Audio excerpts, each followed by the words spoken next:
Why? Oh, the mouse. Anyway. Good morning. We're going to give you an intro in a minute. Da-da-da-da-da. Here we are, ready to go. Wow.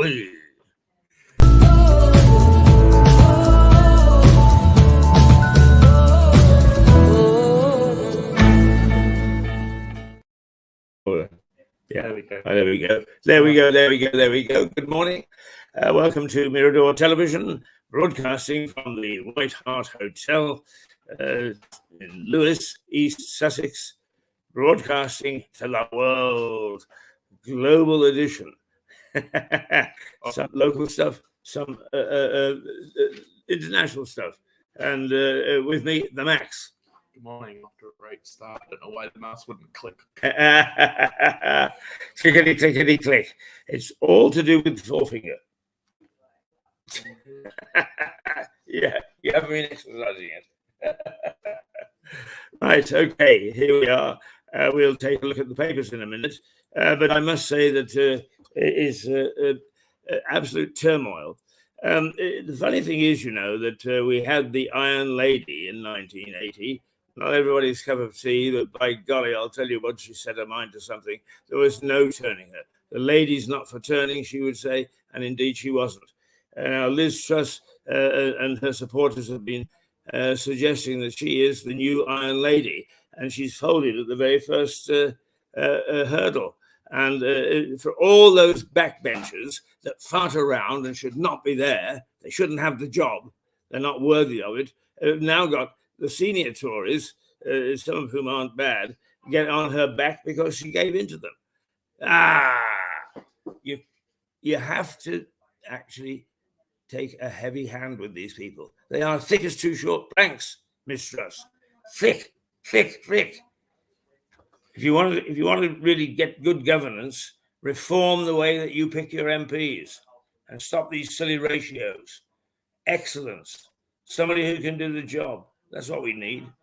And then you wouldn't have all this nonsense from these silly people who only want to pick up their bloody expenses and get subsidized drinks.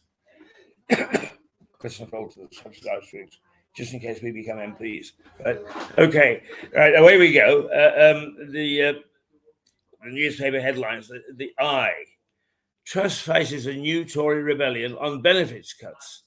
Right? Well, what did she expect? When she's given away on one thing, then they got their way and they want everything else. Stamp their little feet. Right? I can't believe she gave up at the first hurdle. Nor me. I mean, the fact is that nobody knows whether, in fact, her policies were correct or not.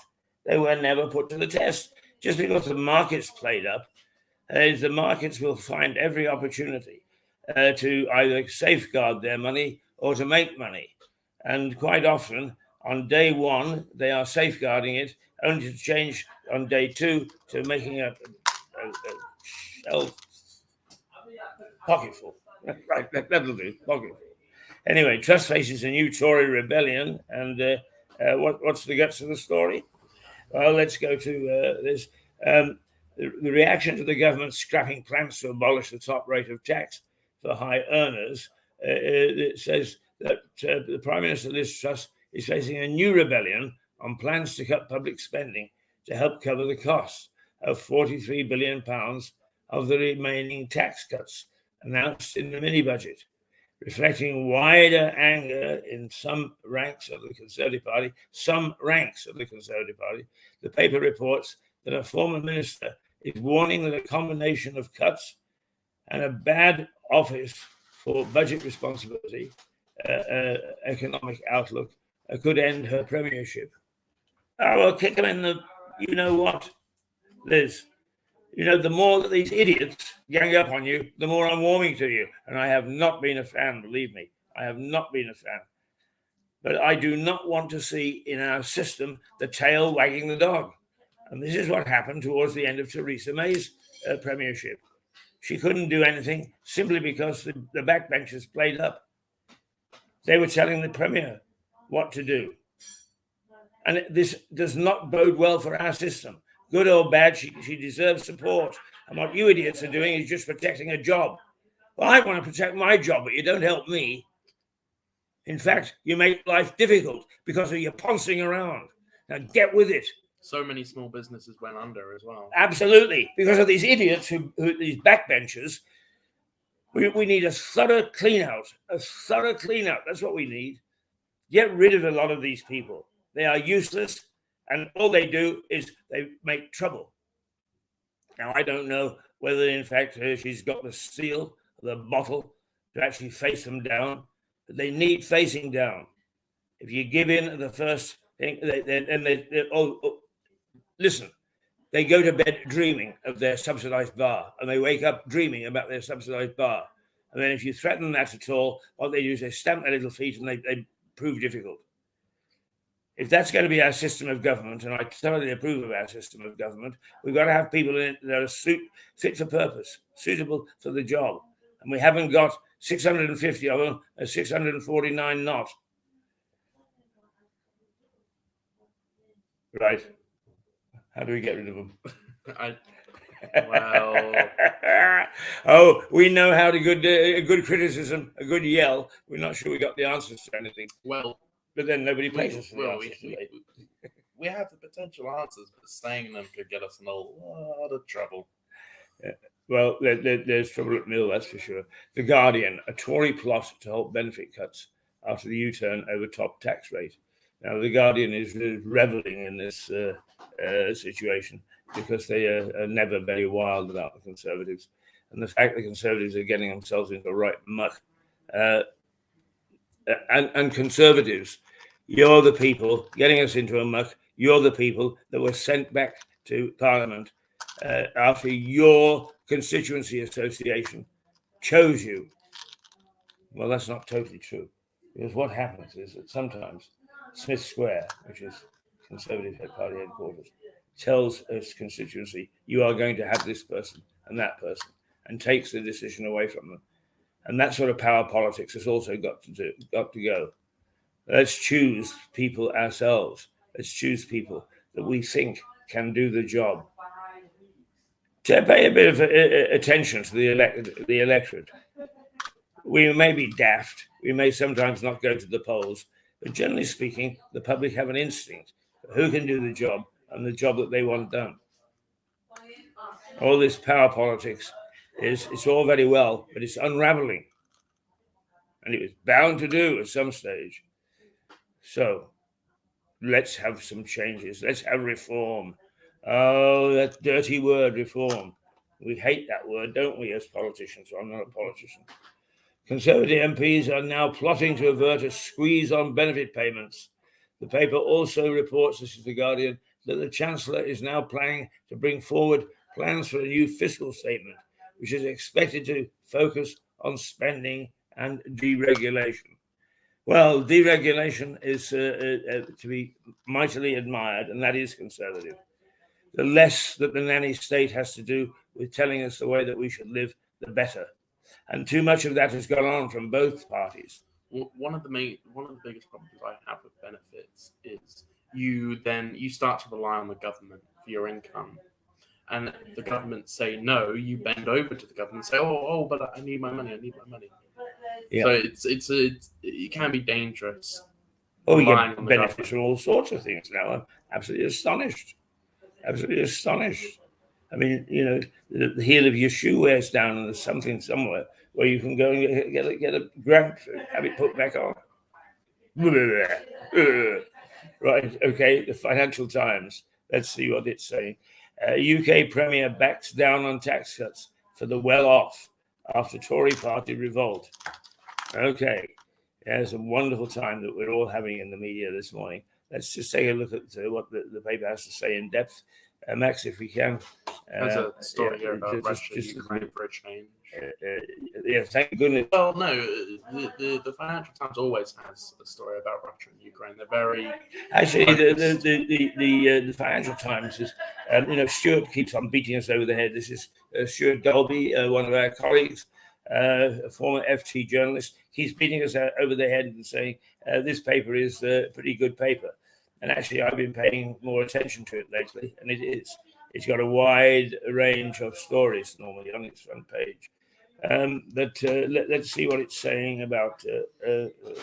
Incidentally, is a quick view of the television news this morning, the main television news, and there was an item that in fact Mr. Putin is moving his nuclear support teams up to the front in Ukraine.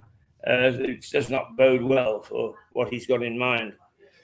The Financial Times reports that the government abolished plans to scrap the top rate of tax after it was clear it stood no chance of being voted through Parliament.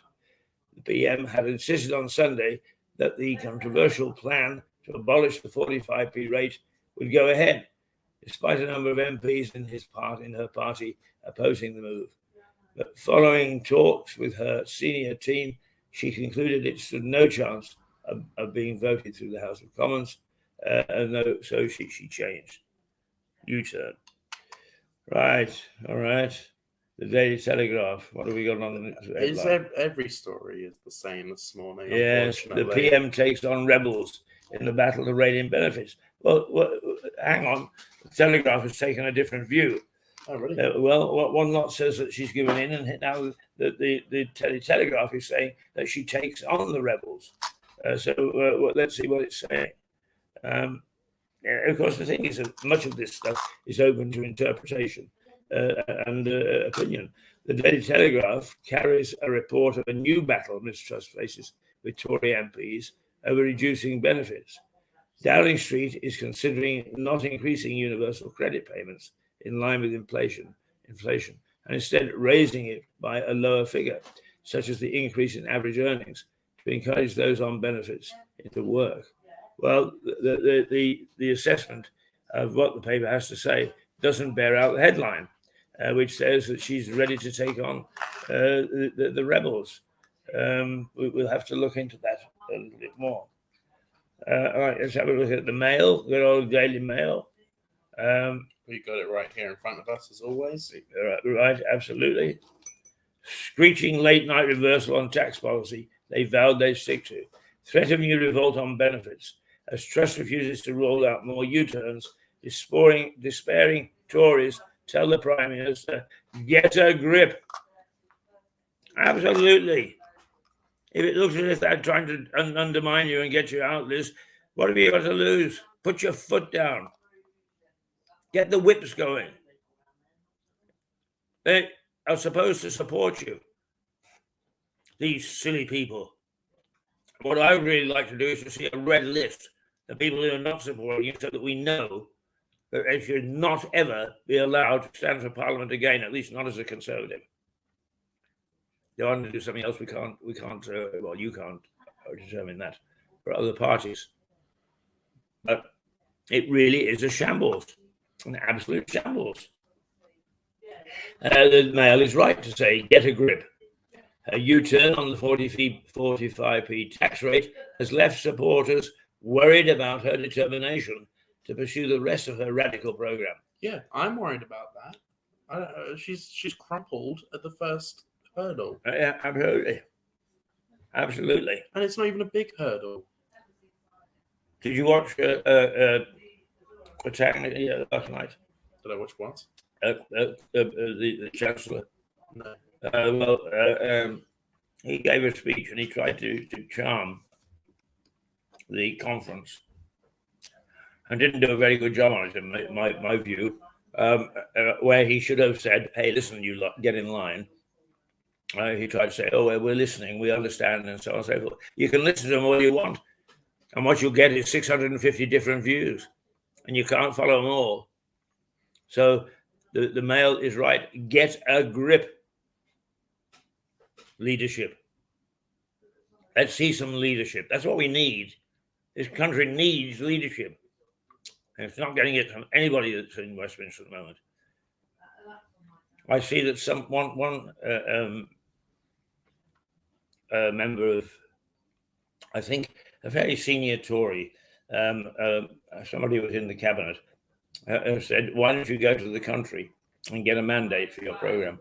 I don't think that'd be a terribly good idea if she wants to survive at the moment, but it is an option.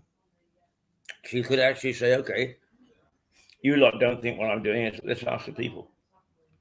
Right now, 33 points behind in the polls. I don't think it's much of an option, but politics is always a gamble. And the funny thing is that pollsters are notorious for getting it wrong. Yeah, I mean, look how they predicted Boris Johnson versus I've forgotten his name. Jeremy Corbyn.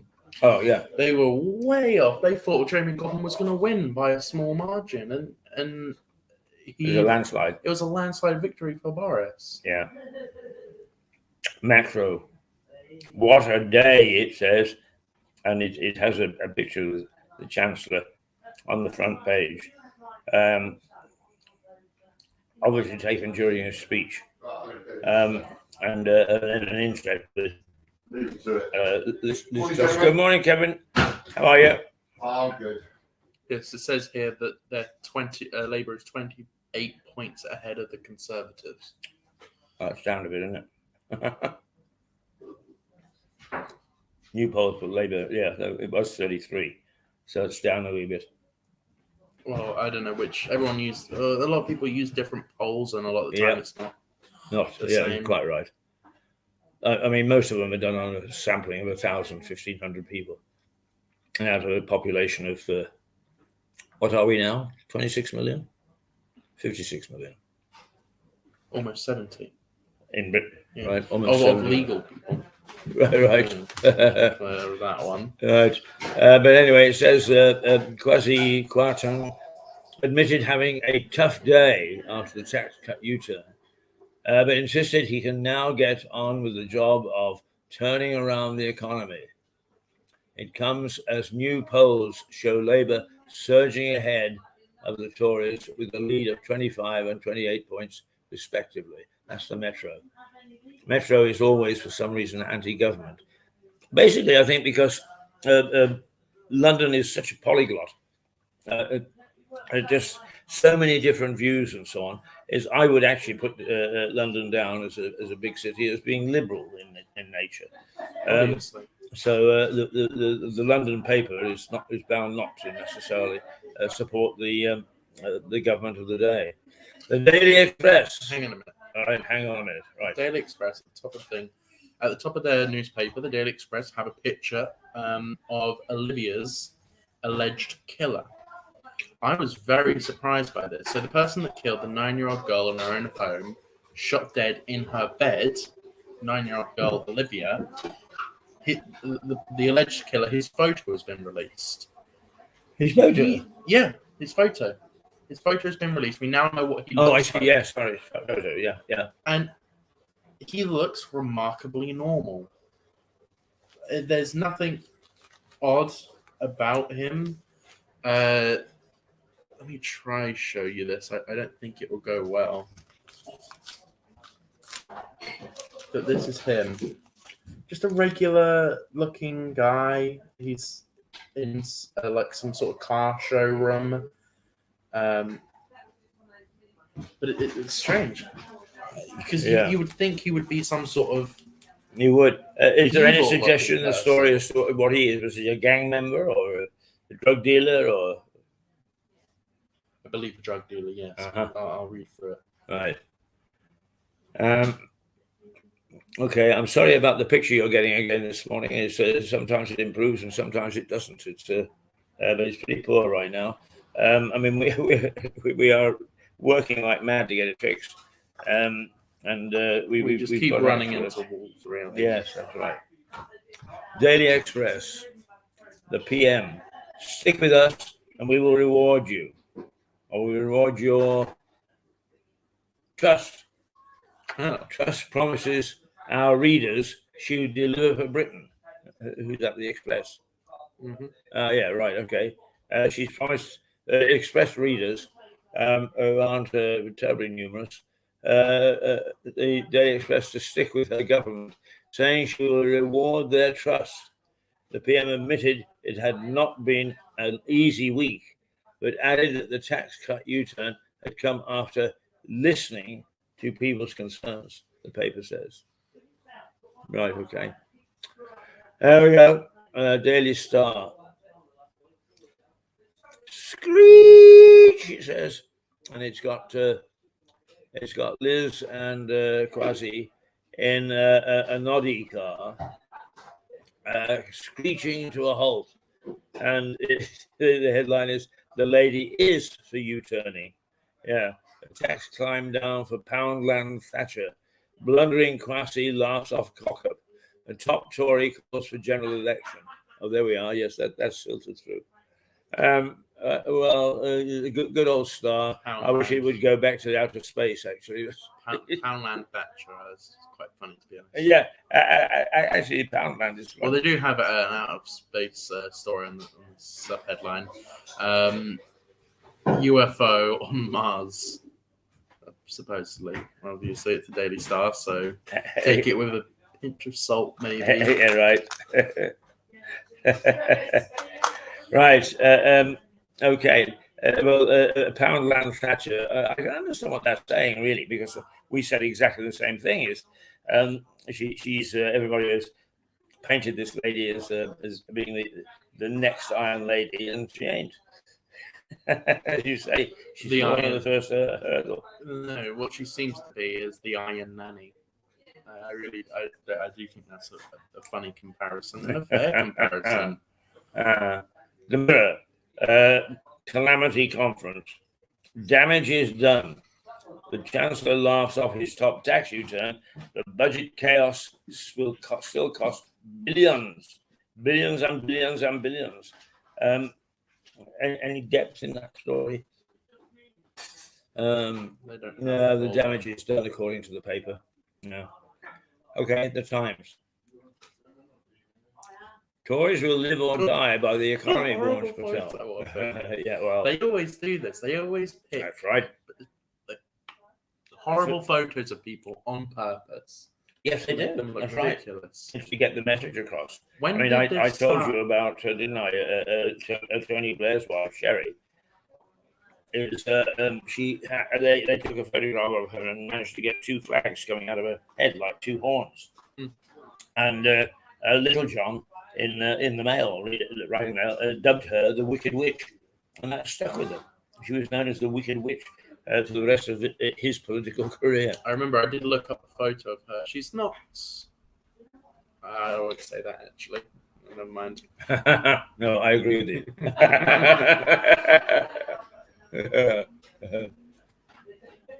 The Times reports that Priti Patel, who served as Home Secretary in Boris Johnson's cabinet, will fire a warning shot over Miss Truss's unfunded tax cuts.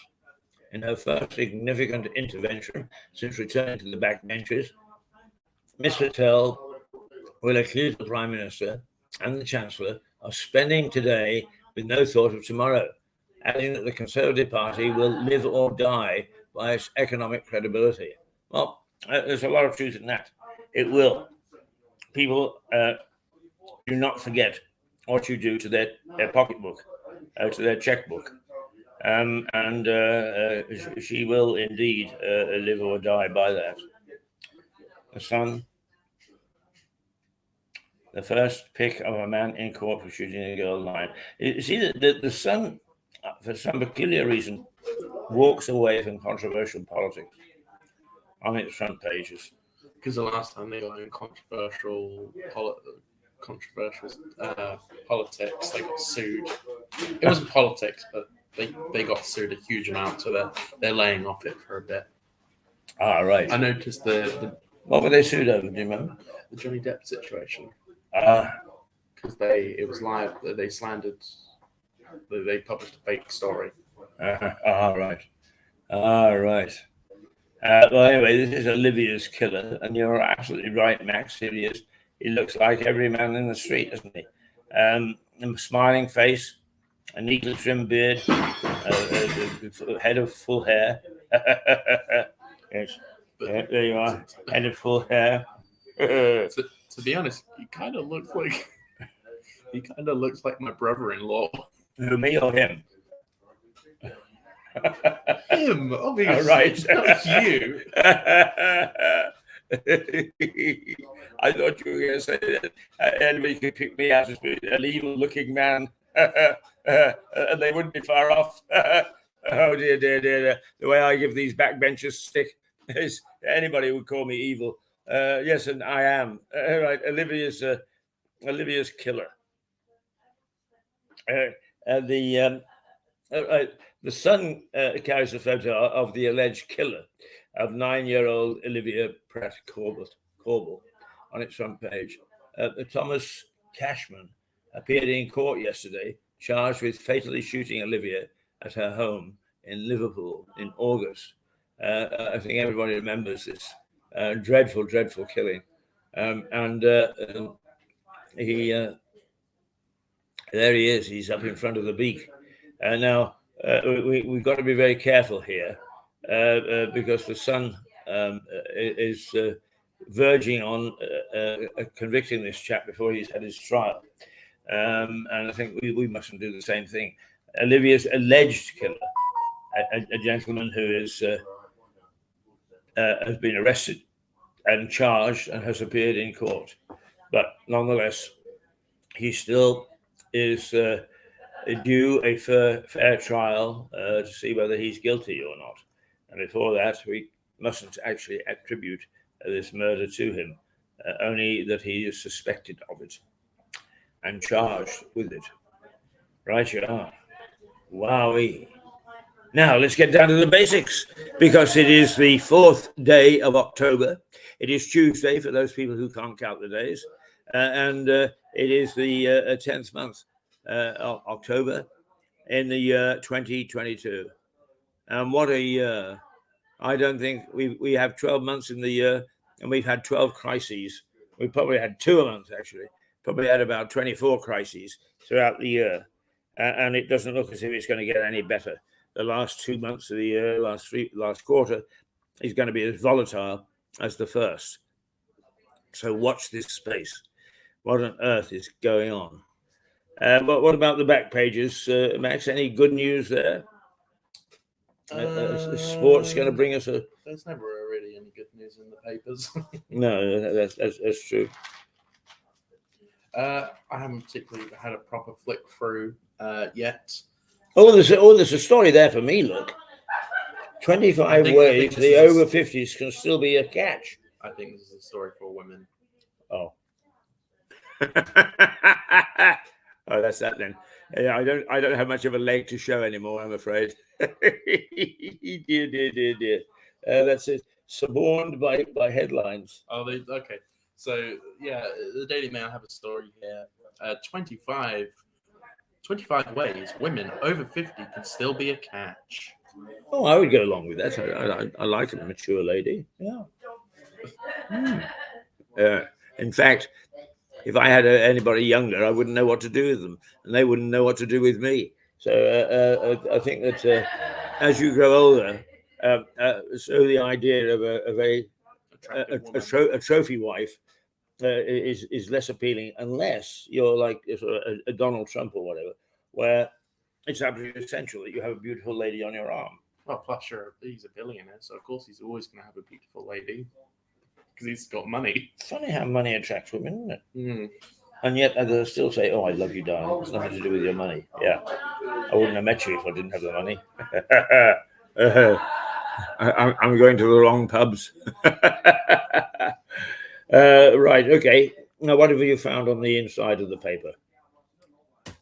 I was really just looking at the Olivia's killer story. Right. I was reading into that because I was just so surprised by the way he looked. Honestly, he doesn't look like an insane psychopath, like any person who would murder a 9-year-old. Well, they have actually a story about. They have a story about COVID. Right. Okay. Well, that's got to have risk. Well, what is it? Should you be worried about a flu and COVID twindemic this winter? No. No. Why do you say that? COVID is over. COVID's done with. Honestly, I don't care. I didn't care in the first place. Yeah. You think that COVID is a spent force? Pardon? You think that COVID is a spent force? Yeah. I really do. I think it's over with. Everyone, no one cares. How often do you see people wearing masks anymore? No, that's right. But then again, we've had a summer, haven't we? I mean, when was lockdown lifted? About March, February, March. February, yeah. Yeah. So actually, what we've had is we've had a summer where the most we've got is winter as well. Yeah. You may be right. You may be right. Perhaps COVID is not going to come back. Plus, everyone's been vaccinated, so everyone's fine. But what's the evidence for us having a bad flu epidemic? Is that just the medical profession warning us? That's just a warning that it could happen. Right. This is nothing to say that it will or is more likely than previous years. It's just it can happen. Just like every year, flu rises, go through winter, because in winter you have less tolerance, less natural immunity. Because it's winter time, it's cold, it's dark. You don't have the same antibodies as you do in summer. I mean, I've discovered how to defeat almost any disease. Is you get enough alcohol in your body that they get drunk long before they reach the vital parts. You know what? That's actually what I did when I had tonsillitis. Is that right? I gave my mum some money to go get me a big bottle of whiskey from the shop because I couldn't even get out of bed. So she got me a bottle of Southern Comfort with a litre. And she bought it for me like 5 days ago. I'm almost through the whole thing. Right, it is 9:02. It's 2 minutes past 9. Shall we go down to the park while we draw a breath? Let's go down to Southover Grange Park and our version of the Potter.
Okay, welcome back, and that is Southover Park.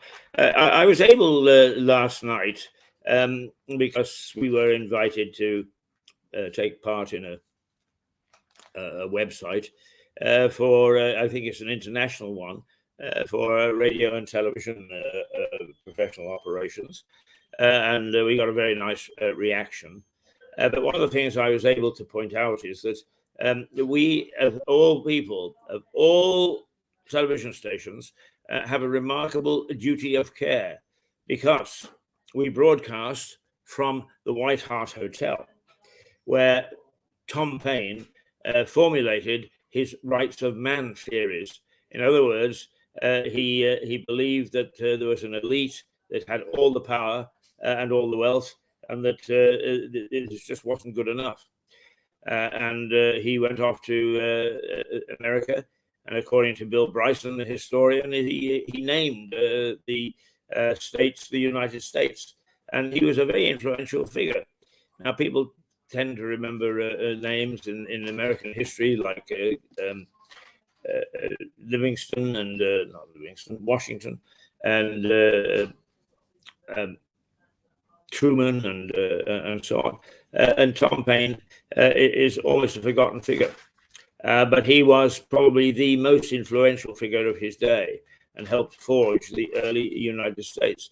And look at the rafters behind us, because those same rafters covered his head here in the White Hart, where he did a lot of his thinking, a lot of his talking, and a lot of developing of many theories that are now common practice. And also, of course, this was where the Battle of Lewes was fought. well, the actual battle site is no more than a mile from where we're sitting, and the priory where the king took refuge and the barons broke in, the St Pancras Priory, Cluniac Priory, and they broke in after the king's men, and a few of the monks were treated not terribly well. But we there, the Battle of Lewes in 1264 is considered to be the start, the kindling, the first glimpse of English democracy, which in many ways is the model for the rest of the world. So there you are. And why did I tell you that? Oh, because we showed you the pictures of the park in which this mansion is located. But in many ways, I think that it is incumbent upon anybody who does business in this town to remember its roots, both in the medieval times and in Edwardian-Victorian times, or perhaps a little bit earlier than that, Regency times. You were asking about a Prince Regent yesterday, weren't you? Was I? I think you do. Somebody was anyway. Just to quickly say that there was at some stage some talk that Charles may become Prince Regent before he became king. As it turns out, that has not been the case historically. But a regent or a Prince Regent is that we see somebody who is head of state, as indeed George III was, and there is a movie, quite a good movie, a bit startling, I think, called The Madness of King George, and he had some sort of disease that saw him have bouts of mental incapacity, in which case his son, the Prince Regent, who spent an awful lot of time in Lewes, would take over the reins of power. And then when the king recovered, he would come back again. So Prince Regent actually is somebody who actually assumes the role of head of state at such time as the head of state is incapacitated. So that's what that's all about. Why did I tell you that? I have no idea. Well, we are going to go to a break in a minute, but before, I do have a story that I was looking at this morning, and this is just unbelievable. It's ridiculous. So, Well, tell us a story. Okay, I was getting to it. So this is from the Daily Mail. How almost 800 burglaries go unsolved every day. Right, and you think that those figures are massaged? You don't think that it can possibly be true? Is that right? Well, here's the thing. I think they absolutely can be true. I don't have that much trust in the police force, but I don't want to believe it is my problem. I don't want to believe it's true. So it says here, new Home Secretary tells police chief to send an officer to all domestic break-ins. I don't know why they weren't doing that. Well, no, they don't. I mean, it is. There has been a shift in emphasis, and in many ways, where the money is now in. Come here.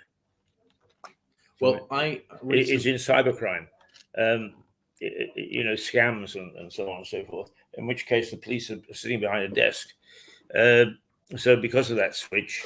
I would much rather have a police officer come to my house if I was burgled than some online crime, because most of the cyber crimes that are spoken of aren't fraud.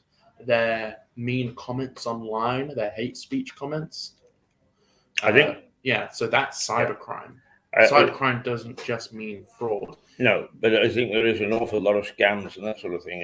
There is. On a daily basis, you hear of somebody being conned out of £1,000 or so, and I must say that they're very clever, because I've had several emails in now, and luckily I know that this thing is done automatically, but you may qualify for the heating allowance, etc., contact us, give us all your details, height, weight, Yes. are you good looking, etc., etc. But add your bank account as well. And they are very plausible. Yeah, they are. So that's been on the TV and radio a lot. Yeah. The government is warning that the money will be put into your account. You won't have to. We will not contact you to say, give us your account details. We already have your account details. Right. So if anyone ever asks you for your account details, claiming they're from the government, they are absolutely 100% not. Well, of course, the confusing thing is that if you buy something online, I mean, even eBay, you have to give them some bank details so you Yeah. can pay. But eBay is an it's a- established. yeah. No, eBay and Amazon are both established companies Mhm. that you can trust. Right. They're not scams. Okay. Well, everyone knows that for a fact. I buy things from Amazon. I don't like doing it, but I do because it's just so convenient. And there are things on Amazon I can't get in the high street. Yeah, absolutely. Now, Um, 800 burglaries, though, you never see a copper on the beat. Yes. And if you're a burglar and you're going to break down a door or get through a window or something of sort to burgle, you can be pretty damn sure that there isn't a copper waiting around the corner to nick you. So I can well imagine that quite a lot are incurred. Quite a lot of burglaries take place, and that they're not solved by the police. So I witnessed a burglary happen to my neighbors. Right. And I did call the police. I didn't know whether I was going to because I didn't particularly like those neighbors. But my neighbors got burgled. Did anything happen? No. But I phoned the police and was like, I just saw blah blah blah, saw what happened. Their house was completely smashed up, and the only reason they came was because I said she has young children in the house. I know they were at school and I know they weren't there, but I said it anyway, so they would actually turn up. Yeah. And they do that. Children. Yeah, the mention of young children spurs the police to turn up, does it? Yeah. All right. I knew they were at school because I watched them all go off in the morning. I saw them leave because they're loud. But I just said, yeah, no, there are potentially young children in there. As young as 5. I don't know what's going on. I just saw this happen, though. You need to get someone here immediately. Took my statement, took the owner of the house's statement, and nothing ever came of it. But we know who did it. Right. But the police couldn't prove who did it. Yeah. That was the issue. It was. Well, it takes a bit of time, I suppose, to prove these things, don't you? Yeah, it was a family. It was a family thing. Mm-hmm. They had issues. So, right. Now, forgive me for chewing a little on one of these Tic Tac things. Yesterday, my mouth dried out because it's something to do with my Parkinson's.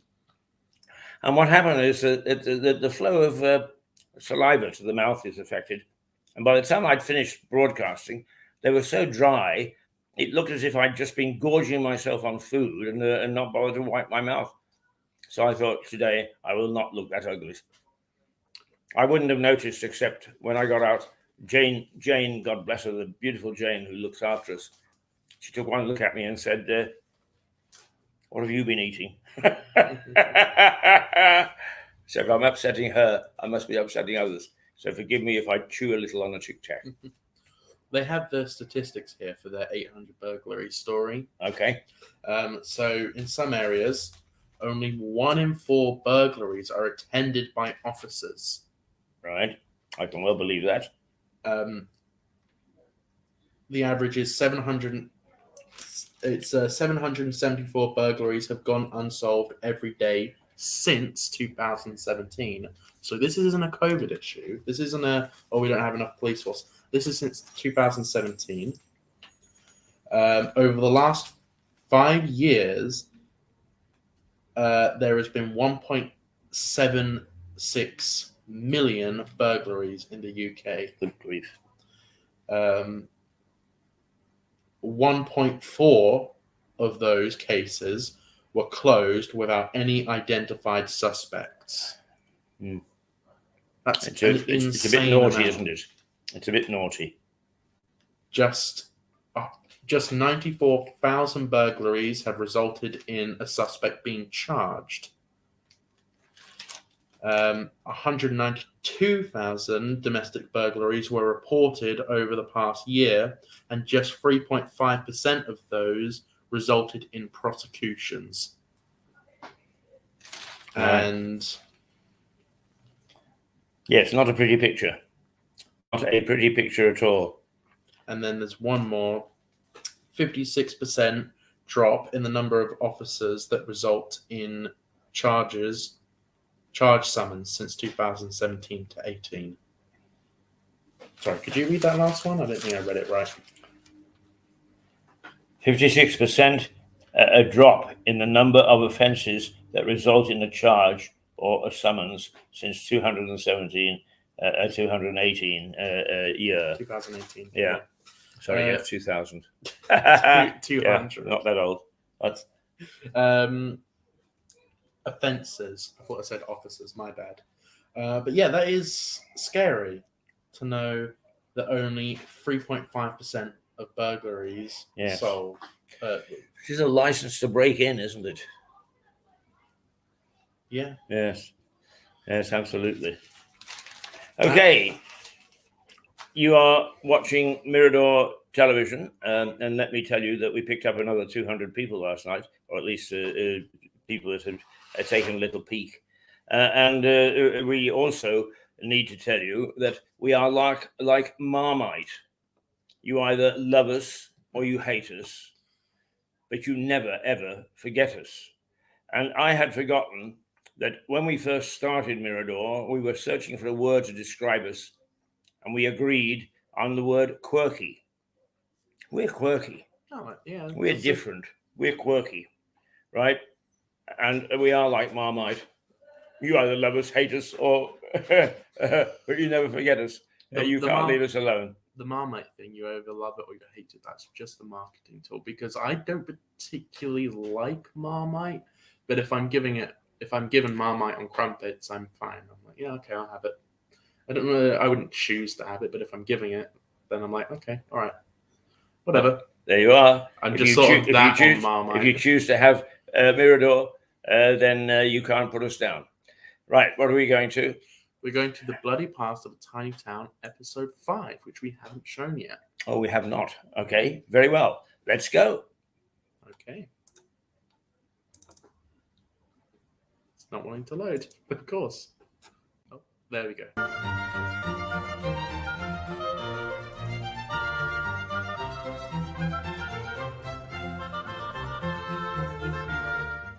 Bloody Lewis. Hi. Bloodletting wasn't confined to fierce battles and the tilting gentry. There were lots of naughty people around in Lewis over the centuries. And the good citizens of the town made sure they paid for their crimes. The Saxons kicked up a bit of a fuss after the Normans took over. And the new masters of the town got a bit heavy with them. The Saxons had used hanging as their way of dealing with major crime. The Normans also thought that was a decent way to get rid of naughty folk, and they kept the gallows as a punishment.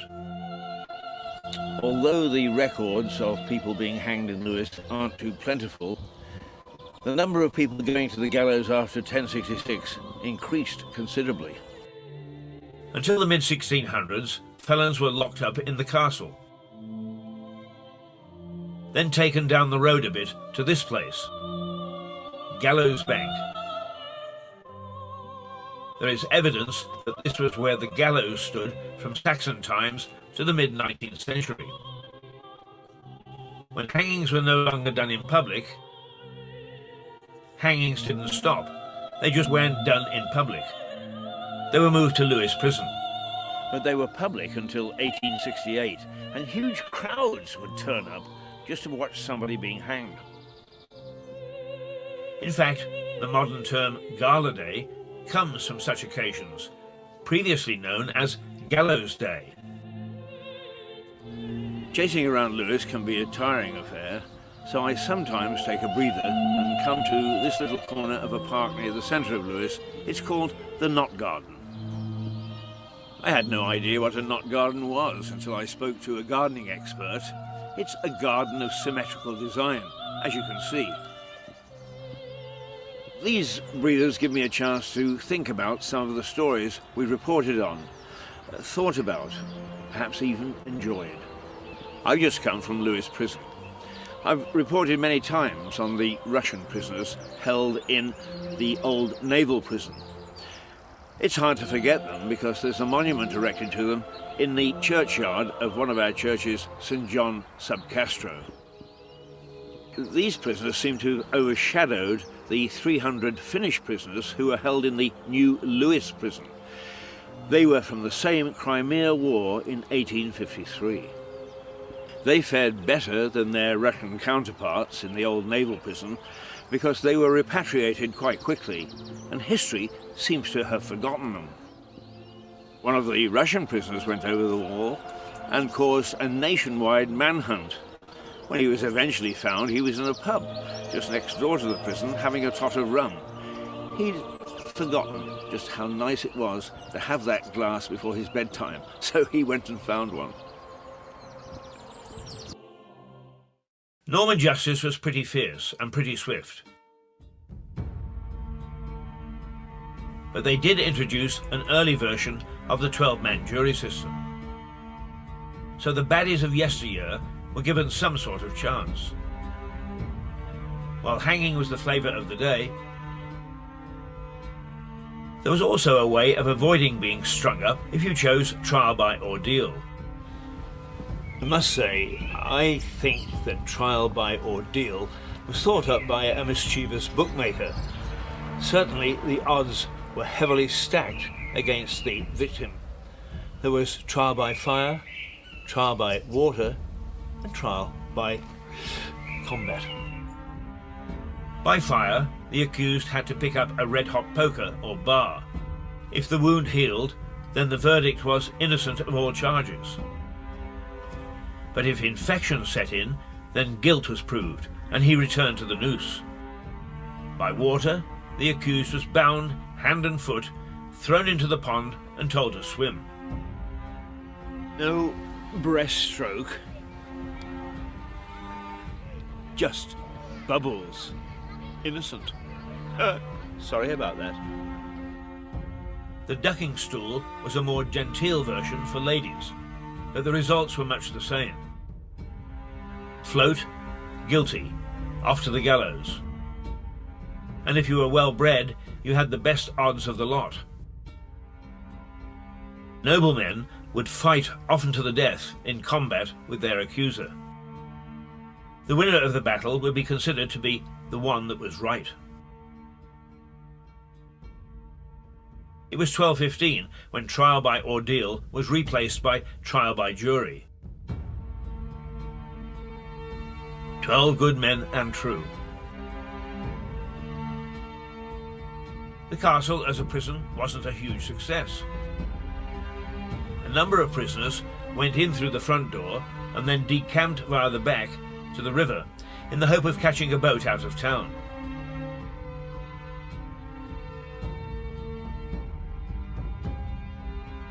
When the economy of Lewis, usually robust and lucrative, became depressed in the 14th century, there was an epidemic of less serious crime. People became desperate during these hard times, and in 1396 the parson of St. John's was charged with robbery from Hamsey Church, but was later granted a king's pardon.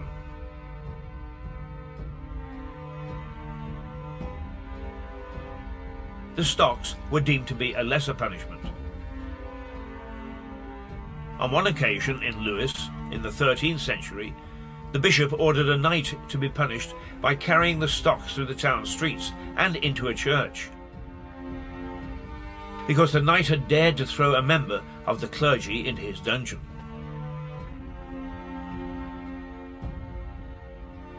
The Lewis stocks stood next to the gallows.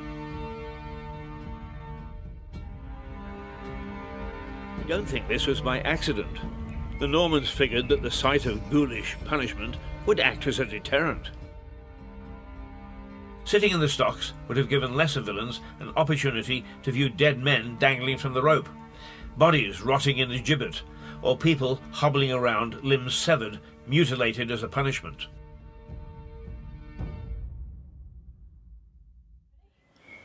It's a bit uncomfortable sitting here in the stocks. I wouldn't want to spend a whole night here. It would make a man a bit stiff on a chill evening. But my main punishment was being kept out of the pub all night with nothing to drink but water. But the main punishment was ridicule, of course. In those days, a fate worse than death. The stocks outlasted the gallows as a public spectacle. They didn't disappear until 1872. Some historians claim that this punishment has never been removed from the law books, and indeed there are still some American states where being consigned to the stocks remains on the statutes. So tourists beware. Having cabbages thrown in your face, your feet tickled, and spending a cold night with legs locked up is hardly the holiday of a lifetime.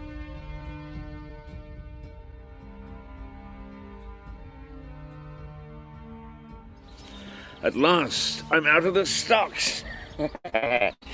Time for a drink. Ordeal by beer. Bliss.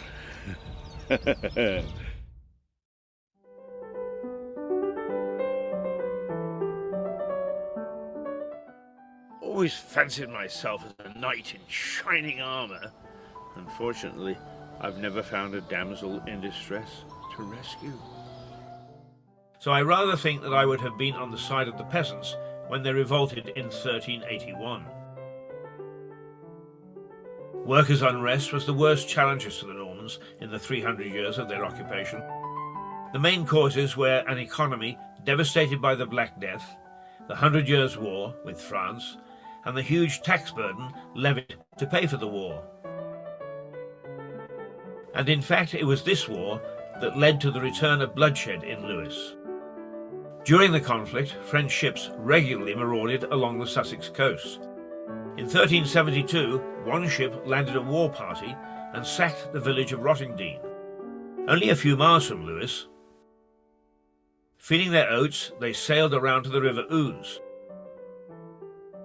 raided Seaford, and boldly sailed up the river. Rottingdean belonged to Lewis Priory and was an important source of income. So the prior, much more belligerent than churchmen of today, took a war party of his own and rushed to defend the village. While his back was turned, the French reached the walls of the priory and attacked it. While at Cluniac Priory practiced simplicity of life, it was loaded with treasures, a fact not unnoticed by the French. I've always called them vandals. Well, we would certainly agree here at Lewis because they destroyed this most magnificent church. We had 2,000 beautiful manuscript books in our library. We know that was documented, and they were all ruined. The buildings were systematically destroyed over a very short period of time. So yes, we would say they were vandals. And the reason that the church was totally destroyed is because this was a very significant church. Since the dissolution, the buildings have been used for all sorts of different storage. People in Lewis have used the stone, taken the stone to build buildings throughout Lewis. Southover Grange is built entirely of stone from Lewis Priory. So if you look around Lewis, you will find little bits of the priory everywhere.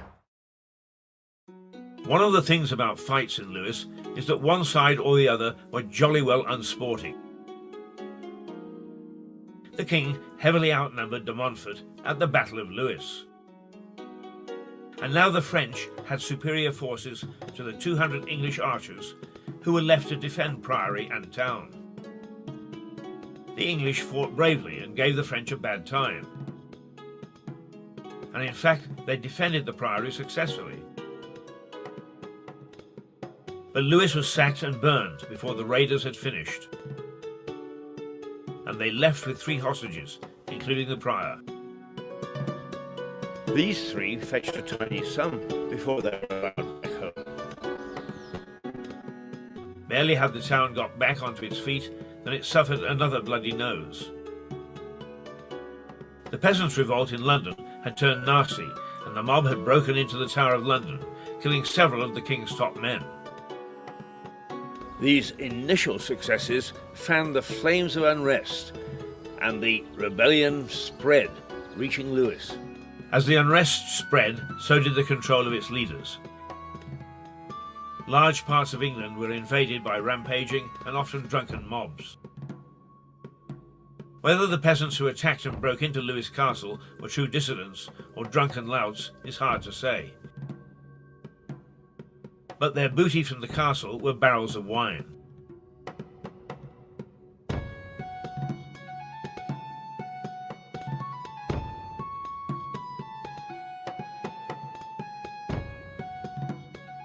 "63 pubs. Oh my goodness." Anyway, the authorities raised an army, went after the rebels, and mercilessly crushed the revolt. A subsequent uprising, for much of the same reason, again caught Lewis in its net. But although the violence spread, it didn't quite reach Lewis.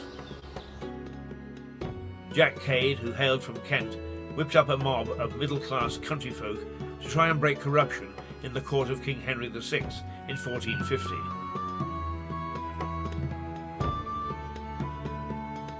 Cade's rural army invaded London, but after causing havoc, were driven out by a citizens' group angry at the looting by Cade's men.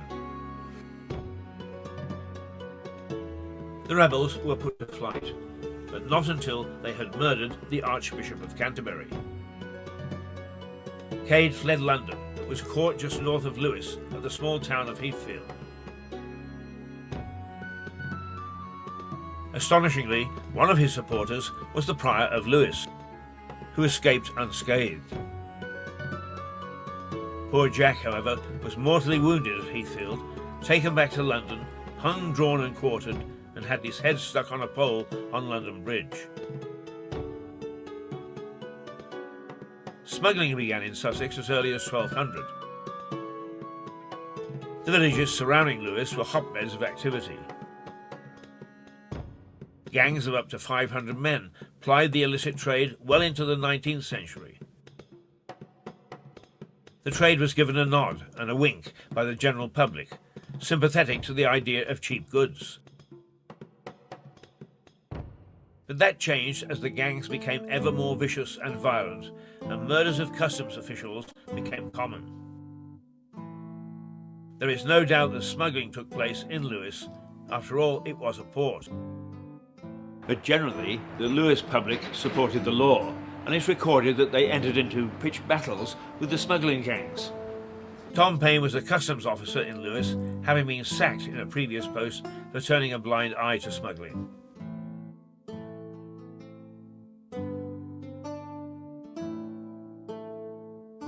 But his time in the job seems to have been without serious incident, and he was free to carry on his rebellious thoughts in the White Hart. Witchcraft is another favourite topic in the bars. Locals will look you in the eye and they'll tell you that evil spirits are brewed in Lewes, even to this day.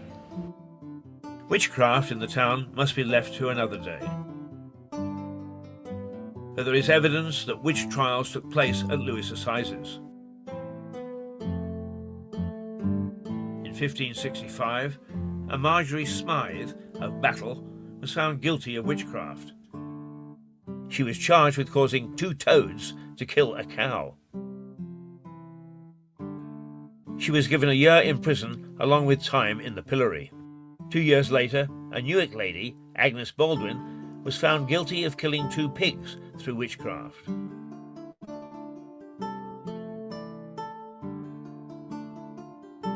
There are also a couple of sillies to throw in. During this period, Henry VIII tried to stop rough footballing being played, despite the fact that every king from the 12th century onwards had failed to halt it.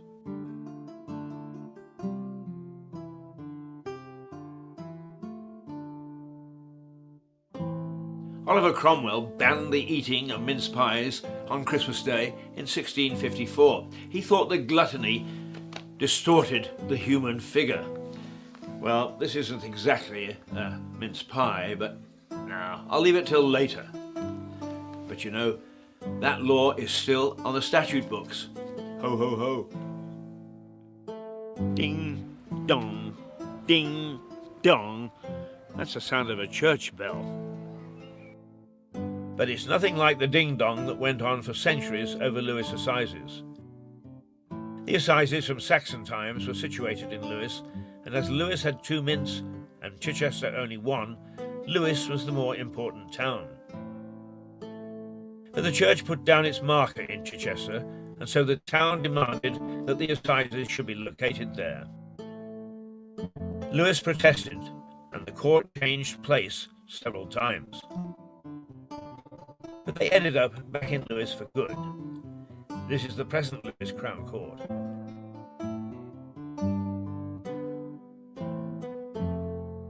It has seen many famous cases over the years. Several leaders of the Irish Easter Uprising in Dublin of 1916 were held there. They included Eamon de Valera, later the Republic's first president and prime minister. Probably the most famous murderer in the prison was John George Haig. He was known as the acid bath murderer. That's the way he tried to dispose of his victims. He appeared at Lewes Assizes in July 1949 and was found guilty in just 17 minutes. He was hanged by the then famous Albert Pierrepoint in August 1949. A notorious local murder in 1912 saw John Williams hanged in Lewes Prison. Williams shot a police inspector in Eastbourne, for which he paid the ultimate price. The notorious Cray twins, Ronnie and Reggie, were imprisoned in Lewes jail in the 60s. The colourful so-called celebrity gangsters managed to keep business going as usual while behind bars, hiring out protection teams to Hollywood stars.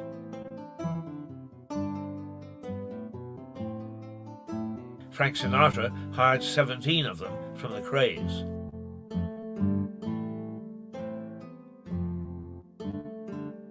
No prison worth its salt can exist without at least one ghost, and Lewes is no different. Local gossip has it that one of the corridors is haunted by a man in Victorian-style prison garb. The most famous execution in Lewes, though, was that of Sarah French. She poisoned her husband with arsenic, cooked into an onion pie.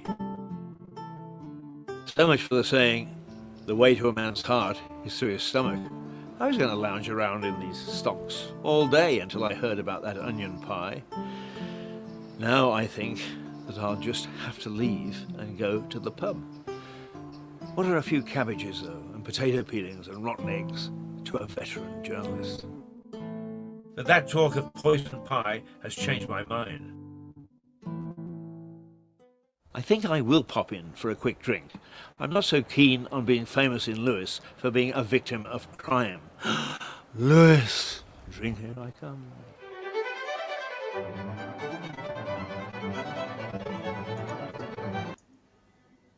Well, now, there we go. A little bit more that you know about Lewes and its background.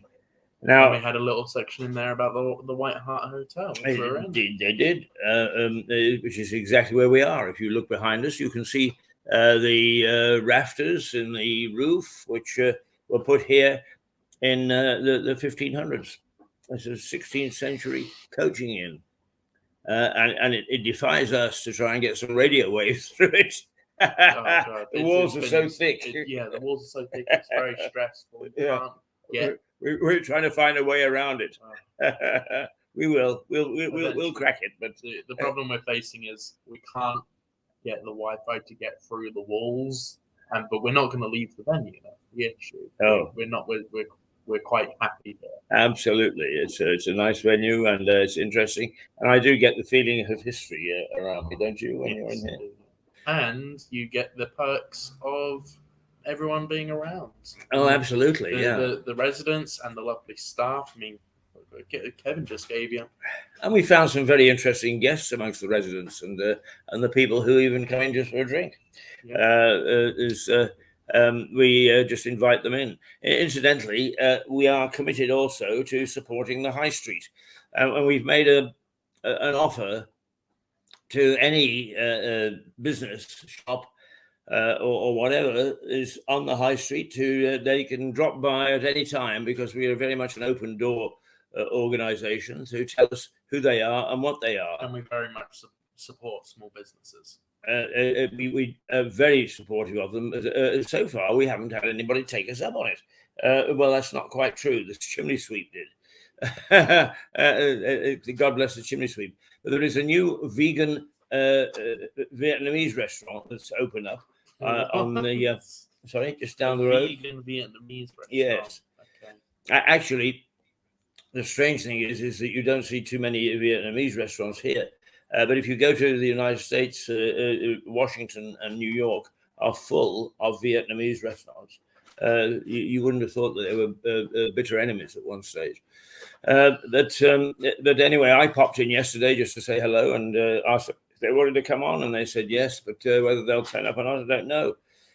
But we can only help the high street so much, and after that, it's up to them as to whether they want to help themselves.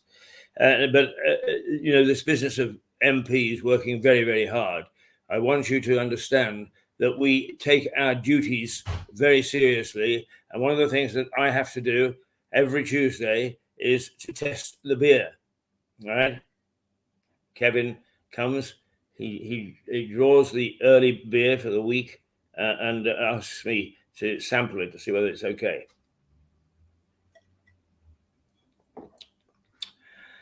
Oh, Kevin, you draw a beautiful, beautiful pint, by the way. A beautiful, beautiful pint. Here we go.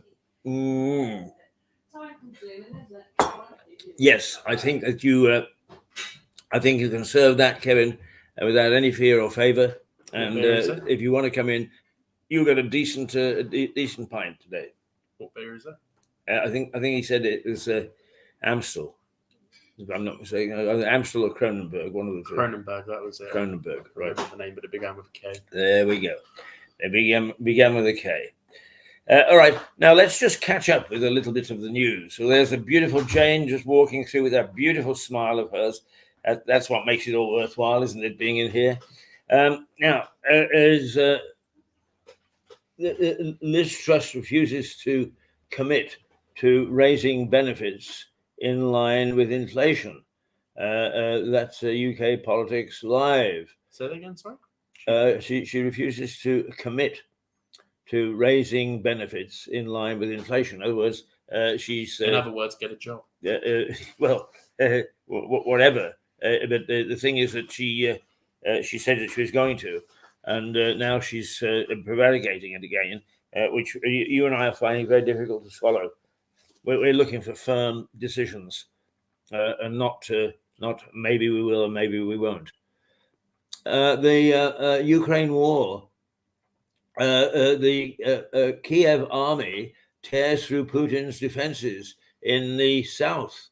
So the Ukrainians' fight back is doing quite well.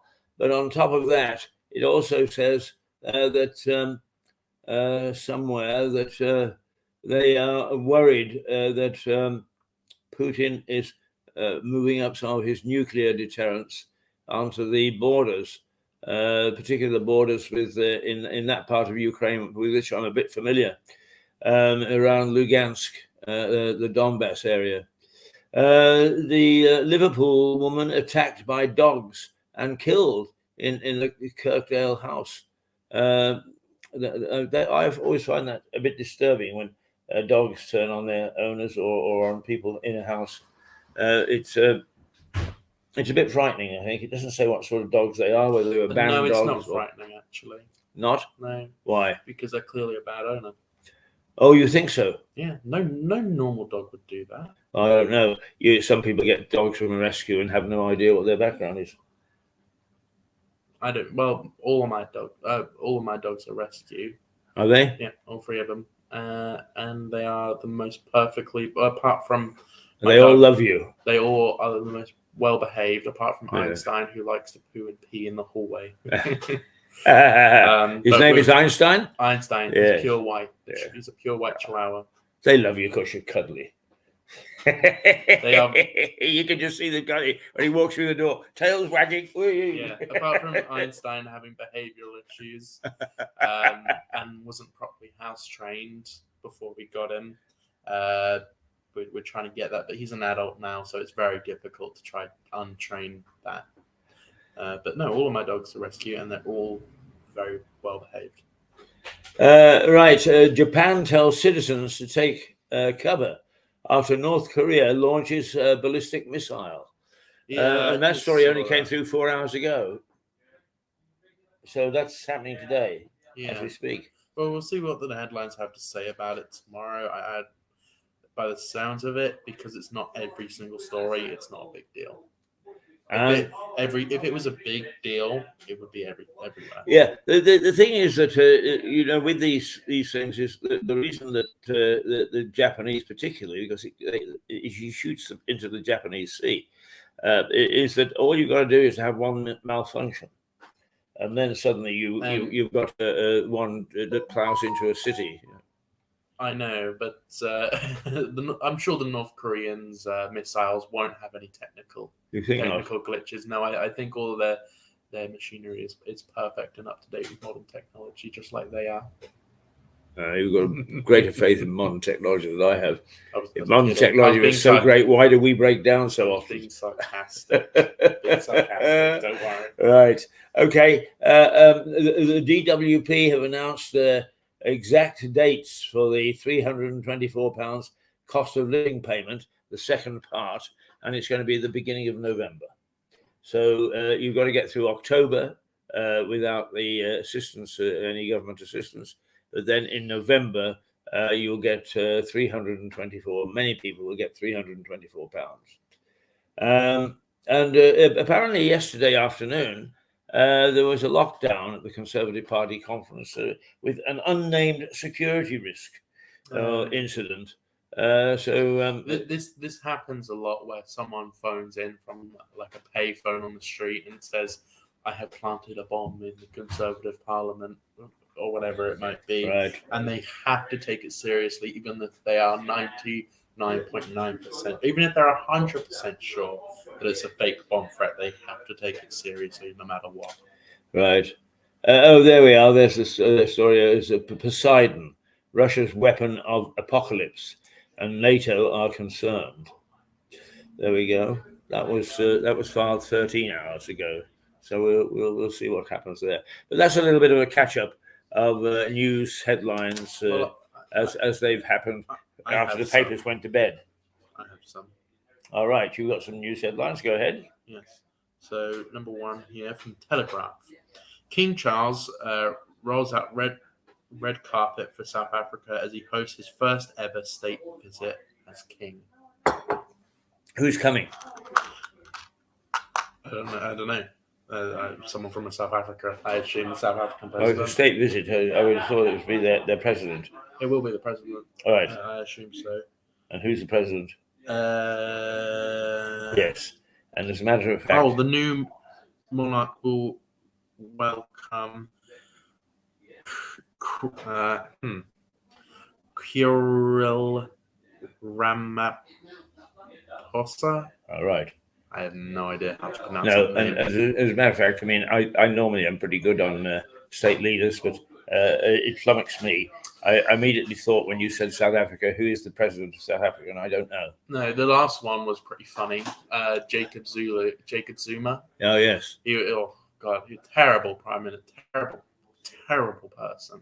Very funny, though. I love the names where they've got the Good Luck. The first name is Good Luck. Good Luck Jones or Good Luck. I think the president of Nigeria was Good Luck.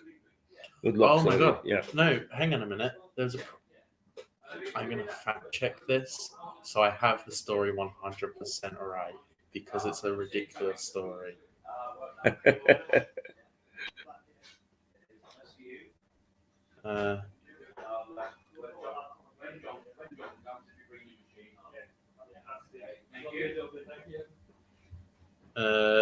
Do you want to go to the? We'll go to the Potter's Wheel whilst I try. All right, let's have a little visit down to the park, shall we? Yes, take a break.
Just before we go to the unpronounceable names that you're about to it's put a in front very of us. pronounceable name.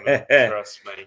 Just for those people who are interested in the history of Lewis, right now, Edward Reeves, who some argue is the very first and the oldest photographer anywhere in the United Kingdom, and whose shop, run by his descendants now, is still on Lewis High Street, has an exhibition hanging in each building, in each business, appropriate to that business as it was, and going back to 1920, 1930, when photography was first coming into vogue. And it is fascinating to walk by and take a look at some of the photographs of events happening almost 100 years ago and caught on camera. Do take a look. Edward Reeves, I think it's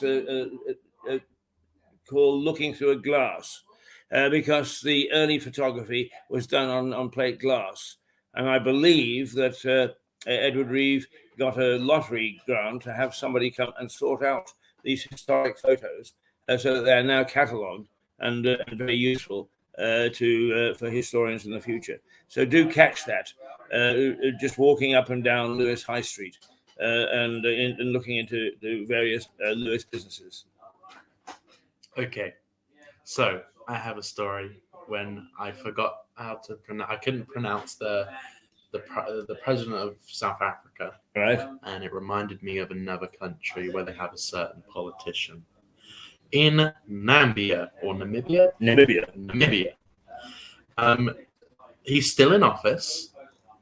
A local man, a man wins a local election.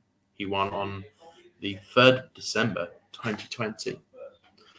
Would you like to know this man's name? Yes. Still in office now. Right. Okay.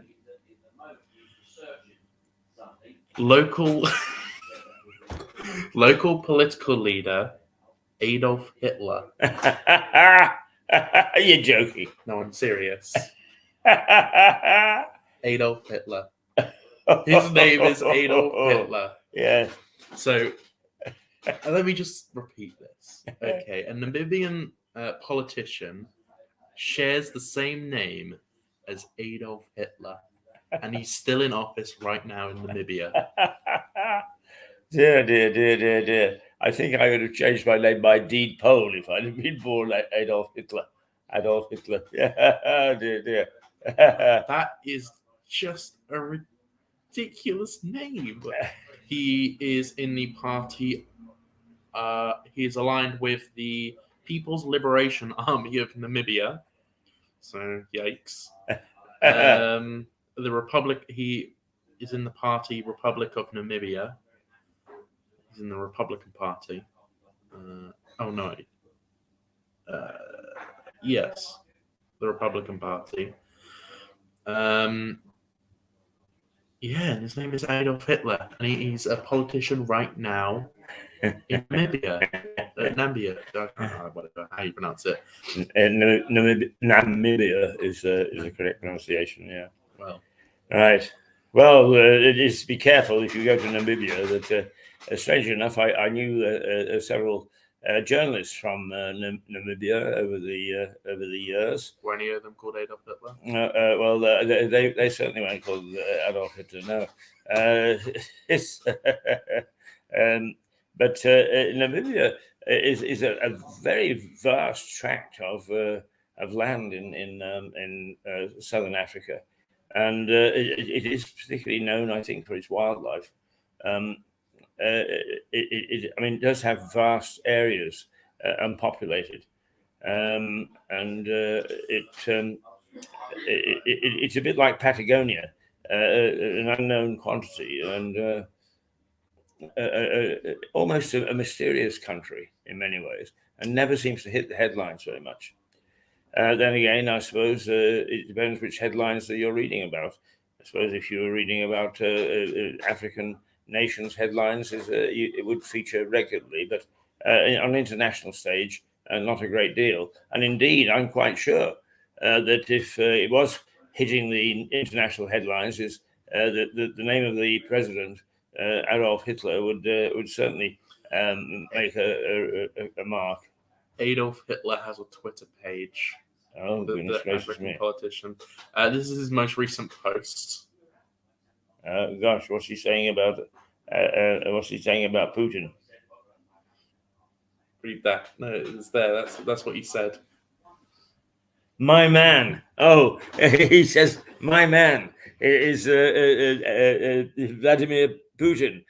So we've got some idea where Adolf Hitler is coming from in Namibia. dear. All he's done, he's posted a picture of Putin, and all it says is my man. Smiley, and then my man, smiley face. Right, okay. It is 9:57, edging towards 10 o'clock on the morning of the 4th of October, 2022, and we are edging towards 11 o'clock. We started at 8:30, and where does the time go to? It is now 9:57, and the weather today is not going to be that brilliant, actually. It's going to be rather cloudy, although warm. We're certainly not going into a cold spell again. Tomorrow is going to be rainy, and then we get back to some more warmth later in the week. So there's no sign of a let-up in the nice weather that we've been experiencing, except for the odd day here and there. But today is not a great day. I think the temperature is going to hit about 18 or 19. Well, that's not bad. It's not bad for the time of year. It was down to 16 over the weekend, and it did get a bit chilly. But here it is back, being a nice, comfortable figure to go out and do a bit of shopping or wander up and down the high street and to enjoy the outdoors. What have we got? What have we got now, Mr. Director, sir? Okay, we do have another story from The Guardian. You know, I don't like The Guardian, really, but they always have decent stories. They do. I don't like their politics, but their story, they do have good articles. Yes. Well, I mean, that's true of almost every paper. You could hear people say, I hate this paper, or not the Metro. But normally, it doesn't matter how good or bad a paper is. People like it or don't like it according to whether it fits with their politics. Yeah. So, woman made to wait 20 hours for RAC rescue.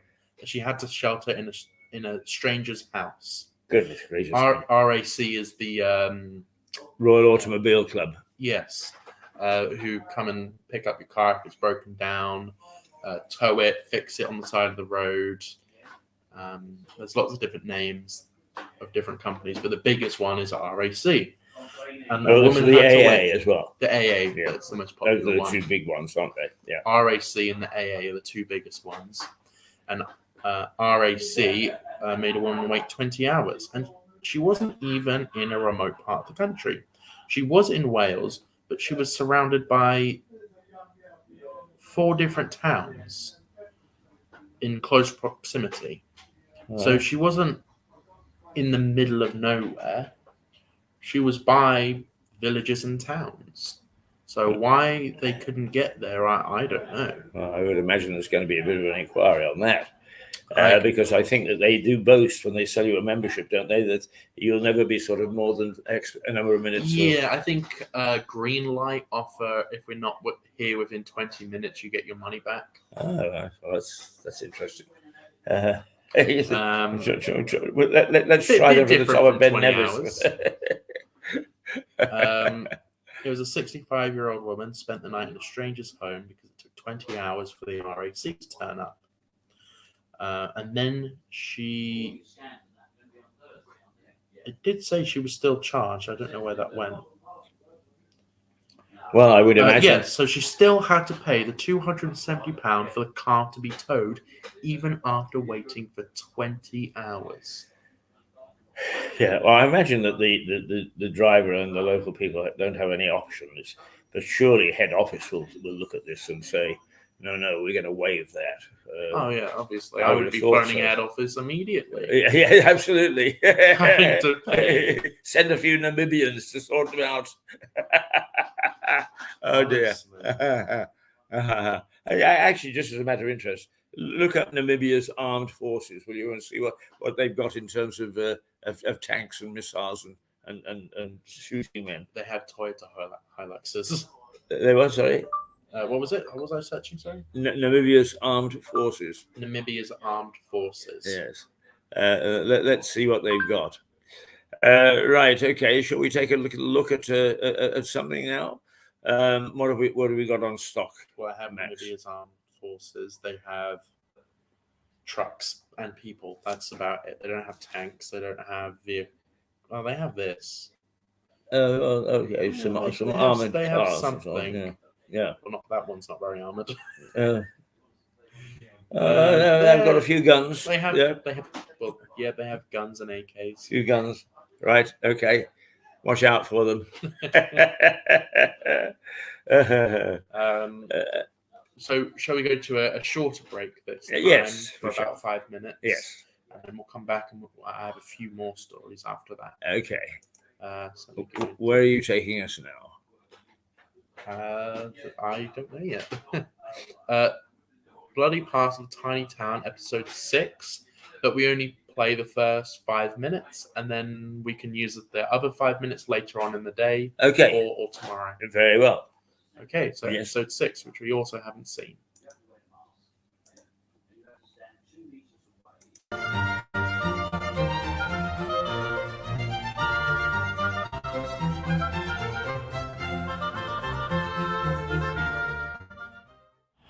I think kissing is a very pleasurable way to start a day, and a very pleasant way to start a program.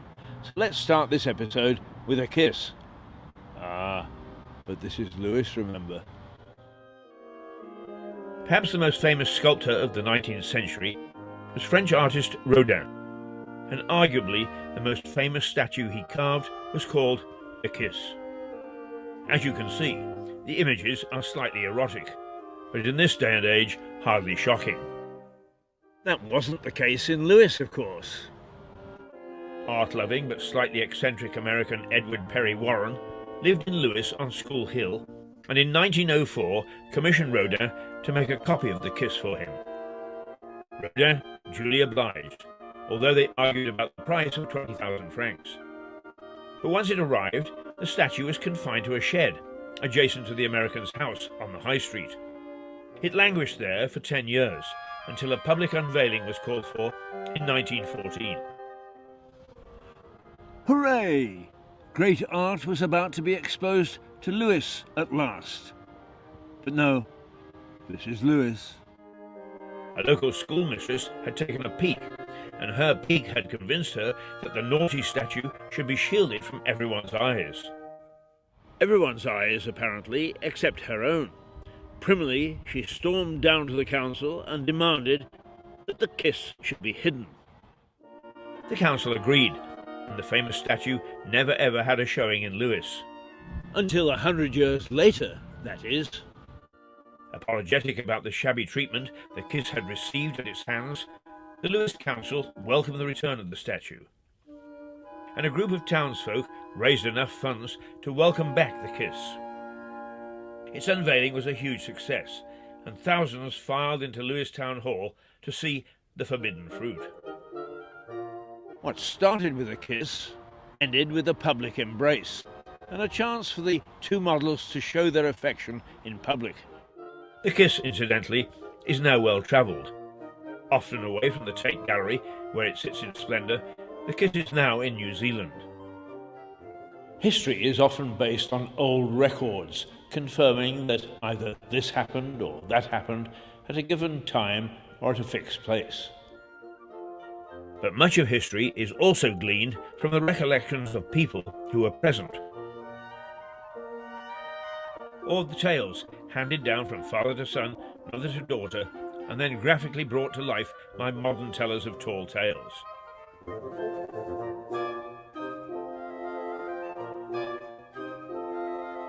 So it is with the killers of Thomas à Becket, Archbishop of Canterbury in 1170. Canterbury isn't that far from Lewes, so the story may well have some merit. The story goes that as the conspirators fled, they stopped at St. Thomas's to rest. On entering the church, they threw their cloaks on a table. The table was level and steady, but the cloaks kept slipping to the ground, no matter what the men did with them. In medieval times, cloaks falling to the ground like that were a sign of guilt. The people of Lewes saw what was happening and raised the alarm, forcing the villains to flee north. They were, of course, hunted down and condemned to spending a long period of service in the Holy Land. True or false? It depends on who you talk to, but I am an old romantic. I prefer to think that it's true. For example, some written records say that revolutionary Tom Payne never debated his rights of man while he lived in Lewes. Try telling that to local historians. So certainly the murderers of Thomas à Becket could easily have taken refuge in the church which now bears his name. The church's history, supported by archaeology, shows it was there, or at least parts of it, in pre-Norman times, so its existence is not in doubt. Lewes was a key crossroads route at the time, and there is plenty of evidence to suggest people escaped to France down the River Ouse. So, murder most foul. Killing an archbishop is a pretty naughty thing to do. Killing one that, albeit was having a spat with his boss, was still dear to the king, was a pretty silly thing to do. Did they pass through Lewes as they tried to escape? It depends on who you talk to, but I am an old romantic. I prefer to think that it's true. The Lewes of today is considered to be a university town. Professors, administrators, lecturers, and even students live in the town, plying their trade at one of the many universities nearby. The University of Sussex, Brighton University, the Sussex Downs network of colleges are all within easy commuting distance, so Lewes is attractive. There are also top-graded schools in the area, such as Roedean, Brighton College, and Bede's. But Lewes has a long and deep history in the field of education. A lady called Agnes Morley believed that young people should be given a formal education in establishments of learning. So, in 1514, she started one. It stood near to the River Winterbourne, here in Southaven Park. In 1540, it became Lewes Old Grammar School. The school remained on the site until the 18th century, when it moved to its present premises on Lewes High Street, just outside the Old Town's West Gate. Lewes Old Grammar School, listed as one of the oldest, if not the oldest, school in the country. When did it all start?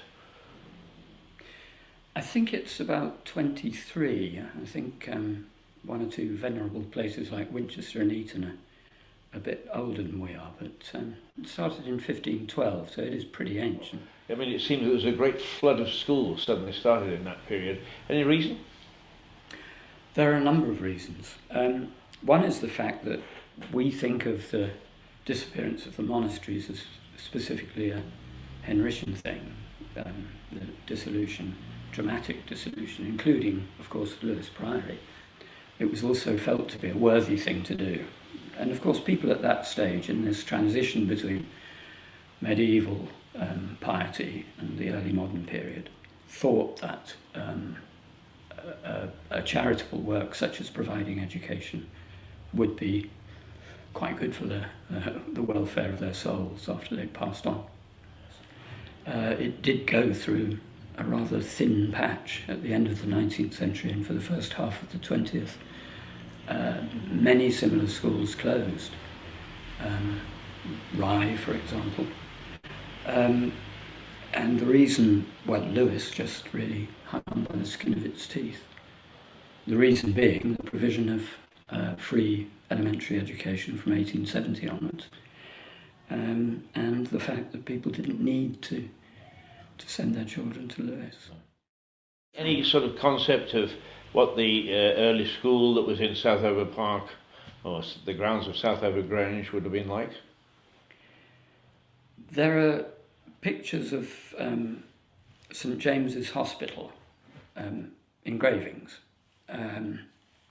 which, like the buildings that housed the free school, as it was called then, to start with, was a kind of outbuilding of the priory.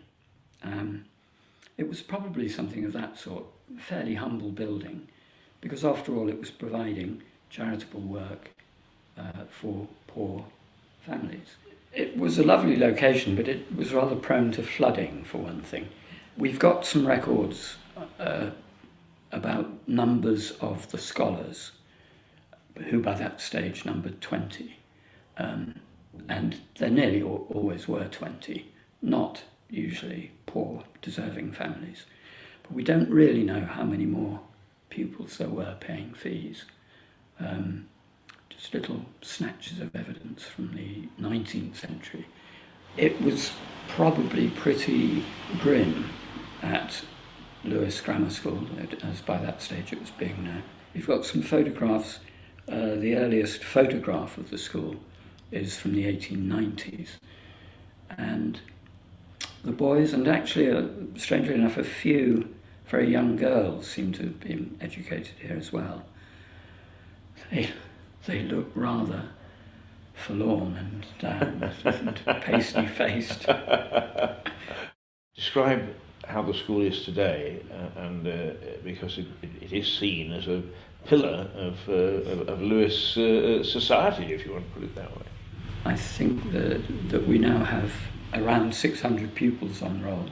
It's no longer a small school, but I think that if it does have that reputation, and I accept that it does because that's what I hear as well, it's because that in spite of that growth in numbers, we have kept a sense of humanity. The school has researched its background. Okay, and we're back. Right. Okay. Now, I was looking at the sports headlines, and I have to say that there is one in the Sun that I wasn't aware of, but the two boxers, Nigel Benn and Chris Eubank, apparently were at one another's throats all the time. I wasn't familiar with that war in the 90s between them. Both tried to guide their sons away from the boxing world, failed miserably, and now on Saturday the two boys are going to fight one another. Whether in fact the animosity between their fathers has carried over to them or not, I have no idea. But that must be one fight that is worth watching to see whether there is a family grudge still in existence. Were you aware of the conflict between those two boxers? I have never heard. You ever heard of them? I've only ever heard of two boxers. I don't know any others. I only know two boxers' names. Obviously Muhammad Ali and Mike Tyson. All right. Now, do you know what Muhammad Ali's name was before he became Muhammad Ali? No, I don't. Cassius Clay. Oh, yes, I've heard that before. There we are. Right, okay. All these things happened in my lifetime. So, in fact, I interviewed Muhammad Ali on one occasion. What? Why have you never told me this? Well, I've interviewed quite a few people in my past. I only remember when they come into yeah. As a matter of fact, on my radio show that I had at the time, and it would have been 1973 or 74, and he actually coined the phrase "I'm going to rumble in the jungle" on my program. So there we go. I made a bit of history. That became a famous phrase. I'm going to rumble in the jungle. Anyway, I don't know why you've never told me that. Well, they only occur to me as we go along, and for that matter, I'm never quite sure how pertinent they are today. Do you know where those interviews would be? Would they be in the locker? Do you think? No. Well, the trouble is, of course, is that when you're working for somebody else, a lot of these things stay with the station. I've also, as you say, I do have all sorts of tapes going back for most of my career, all on a format that's very difficult to now play. But yes, it could easily be. What radio station was it? BRMB in Birmingham. BRMB radio. Yes. But anyway, let's carry on. Let's not probe too deeply into the past. All right. I'll do that later. Yeah. Right, where are we going now? So I had another story. Good. I've already got one more from the internet. Quality Street acts as famous plastic wrappers on their chocolates after, and I didn't know this, after 86 years of having the same wrapping, they're getting rid of it to be more green. Oh, for God's sake. You know, when green starts to dump tradition, I'm starting to become very brown. If they want to burn up my traditions, I can't really get terribly excited about their ambitions. We've got to have a nice mix. Of course, it's important that we look after the environment. It's important that we do green things, but not to the exclusion of everything else. There is no balance. No balance left in life. No wonder we've got these idiot wokes who stick their seat of their trousers to bridges with gum, for God's sake, is they've got nothing else to measure things by. We need to look at history. We need to look at tradition. We need to look at the past so that we can sensibly plan for and put it into context for the future. So Quality Street, I won't buy anymore. Sorry. You have all the green credentials that you want. You want to muck with tradition. So I'm trying to find an article, but I need to type it in quickly. Right, should I? I'll tell you something about research. Last night I play around with the sort of programs that we should be looking at on Mirador, and I thought, one of the things that, I watched an episode of Miss Marple, whom you don't know, and it was about witches. And I thought, I'd forgotten just how much witches played a part in Lewis society. So I decided I would Google Lewis and witches, and came an article, and I started to read it, and I thought, this looks very familiar. I know this style, and I've written it. What?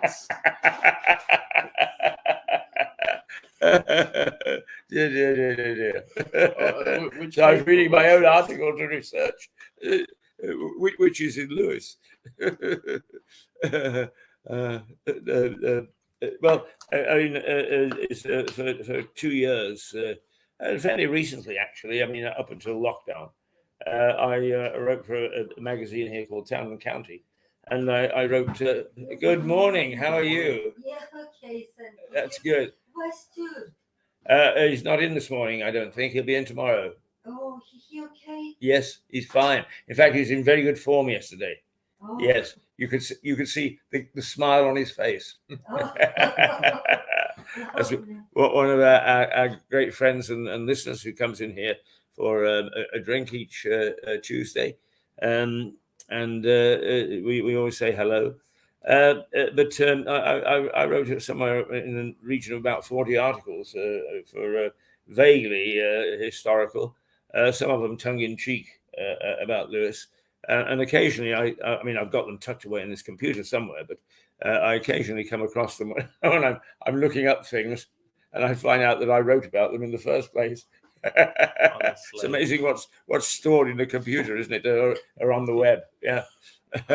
So I have another story here from The Guardian again, and they've got it wrong this time.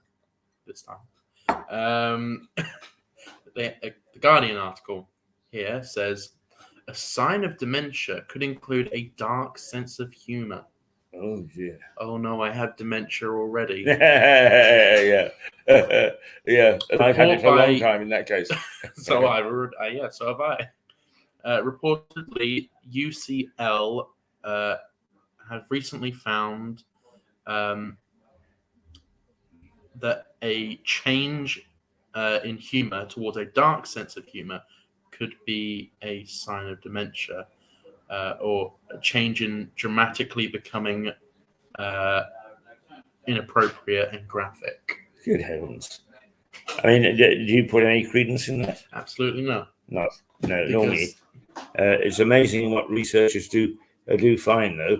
I think that a lot of these things come out is because the researcher actually starts out with a proposition and looks for the evidence to actually support it. Yes, yeah. Or something Yeah, they don't like.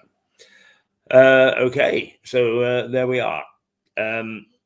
Just a reminder about the newspaper front pages this morning, which are all about really. Every single one was the same story. Liz Truss is fighting for her political life in many ways because she has backed down over the tax issue, and the coyotes, the jackals, are circling. They sense a weakness, and I must say that they sense a weakness, and the media is pouncing. Yes, that's right. And so are the backbenchers. Yes, well, the backbenchers I have no time for. The media, I hope, will actually be a bit more balanced. There was one newspaper that. Well, not necessarily. I think that I don't discard totally our colleagues in the media. What I do think is that a lot of the stuff that isn't reported directly, it comes off the web, and that's where fake news comes from. They just use it without any checks. And in my day, we had a very severe test that any story that you hadn't started yourself, dug up yourself, is that you had to have 3 independent sources on the story before you repeated it or used it. Now, I can't remember if it was either you or Stuart saying this, but the reason there is so much fake news online, and the reason it's changed so much, is it used to take weeks for a story to get put out, but now with the internet, everyone's fighting to get the story out the quickest.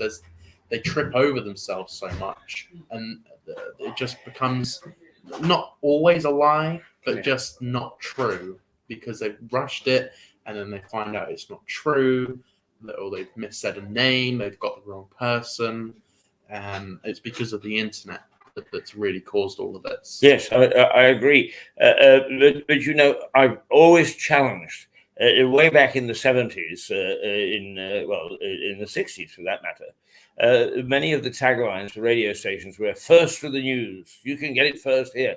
Who the hell wants to be first? Surely what you want to do is to be accurate and make sure that you're giving the proper story. And if you're tripping over yourself and putting out bad information because you want to be first. And do you know something? I have never, ever heard a punter. I've never heard anybody who listens to radio news or watches television news or whatever who gets terribly wound up about the fact that you're first. They all say what you want, just said, is what they want is accuracy. They want to make sure that it's right. And when you think about it, if you hear it on one station, you're not likely to worry if somebody else got it way ahead of them because you weren't listening. Yeah, but The problem is, right doesn't get views. What doesn't get used? Views. Views. Being right doesn't always. But get views. does being first? Yes, it does. It does. It does. What's your evidence? It's just. I don't have any physical proof with me right now, but it always happens. Yeah. Well, I challenged first this and- many years ago, and actually, we did do some research into it, and people's view was they would much prefer to have it correct than to hear it first. That didn't mean to say that you wanted to have be a day late or and not try and bring it as fast as you could, but fast and accurate were the two key things, not just fast. And unfortunately, I mean, a gentleman, I won't actually mention his name because he's very well known in the journalistic community, works for a national newspaper. He's just retired, and he was head of an editor in charge of the department. And he said one of the big problems is that youngsters tend to just rip stuff off the media, off the internet, and take it as fact, when in fact that's where fake news comes from. Mm-hmm. So there we Well, are. I heard someone recently say, I overheard a conversation on the train or the bus or whatever. These two girls talking to each other, saying, "Oh my God, did you hear that Liz Truss is talking about banning abortion?" No, she isn't. In what world is she ever going to talk about that subject? Yeah. She never will. Never has. Well, I'm like, shut up. Come on, you get your news from TikTok. yes. It gets on my nerves because so many people I know get their news from TikTok. I'm like, They don't actually. What they do idiots. is they hear what's on TikTok. You can't Yeah, I know call it's it not news. new. Yeah, Well, it is. yeah. It's. I But know they treat it as such. articles. Yes. Yes. If somebody said the world was flat, if it was on TikTok, they would actually probably accept it. In which case, we could push them off the edge. Mm-hmm. Go to the edge. Go. All right. We'll finance your trip. I mean, I'm glad I didn't actually set to sea in the 14th and 15th century, because their firm belief was that if you went far enough, you would tip over the edge. Yeah, that is pretty funny. Right. Okay. There's young Steve, who just come in. Young Steve is going to join us one day this week to see if he would like to talk to you on a regular basis one day. So handsome young man he is, girls. If you want to come into the Still trying to sell me, Keith. into the White Hart.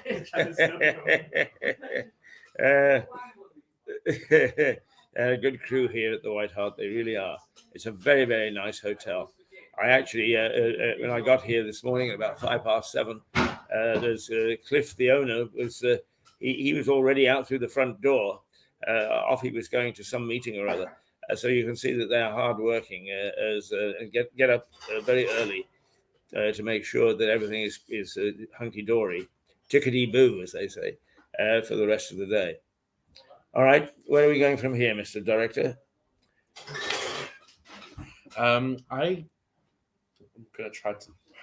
I'm not sure. The stories behind the headlines, they're all the same. It's all about Liz Truss, and it's not particularly interesting, if I'm honest. Actually, no, completely honest. it's not. I mean, I think that she lost her copybook. Whether she can actually come back or not, I don't know. However, it's a shame because I did have not high hopes, obviously, but I had some hope that she may do something Turn out to half be, decent. oh, thank you very much. We've been brought biscuits, Luke. Because I Biscuits. know you're naughty, you're not eating breakfast. You need for breakfast for your age, you know. Yes, Lena. Yes, Lena. Yes, Lena. We're well looked after by our friends. Anyway, nightshade now in Japan, after go America, after Europe, everybody wants to see Wow. nightshade. Yeah, she traveling every time. She really never home. Yeah, Oh, in right. Japan. Is this very good?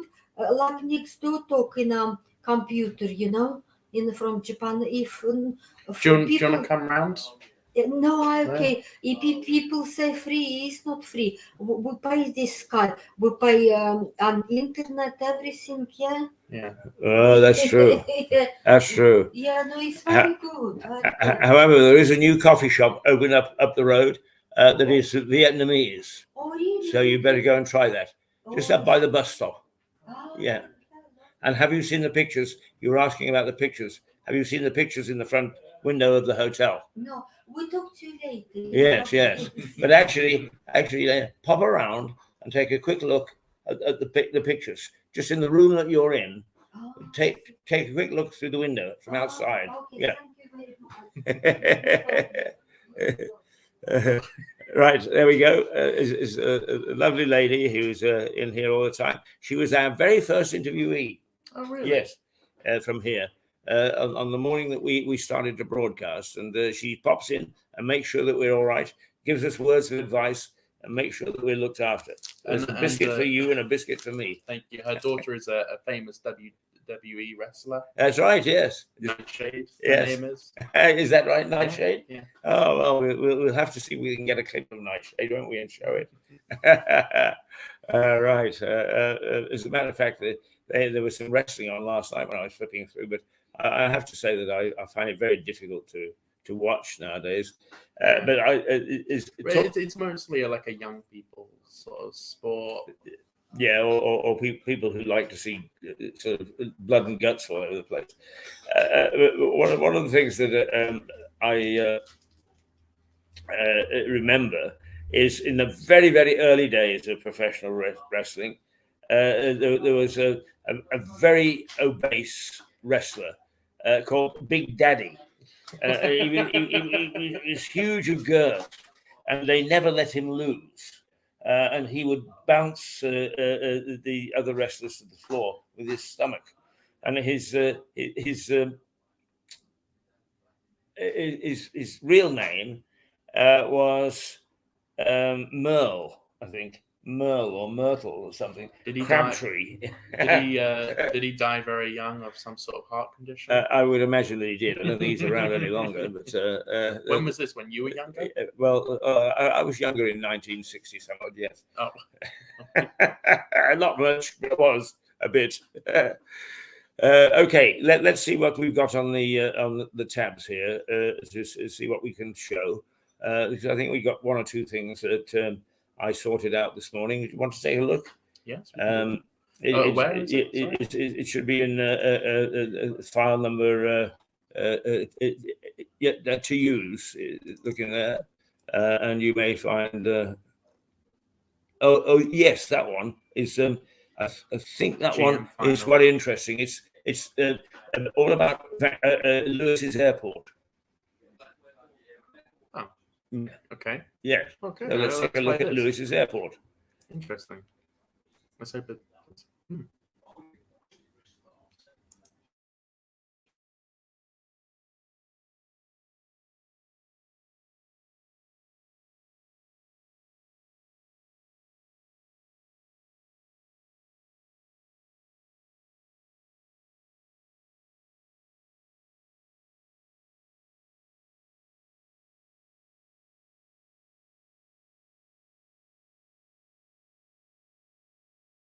Of sound. Sorry no, that's okay. That's a teaser, because what we will do is we'll find the copy with the commentary, and because it was interesting, that was their birthday 3 or 4 years ago, and because it is just on the outskirts of Lewis, the planes that fly in and out fly over two small villages, and what the people who own the airport, which I think is Swanborough Flying Club, do is that they hold an open day for the local villagers. They lay on a barbecue and they bring them in, and if conditions are favorable, they put them into airplanes and give them a little flip around so they can see where they live.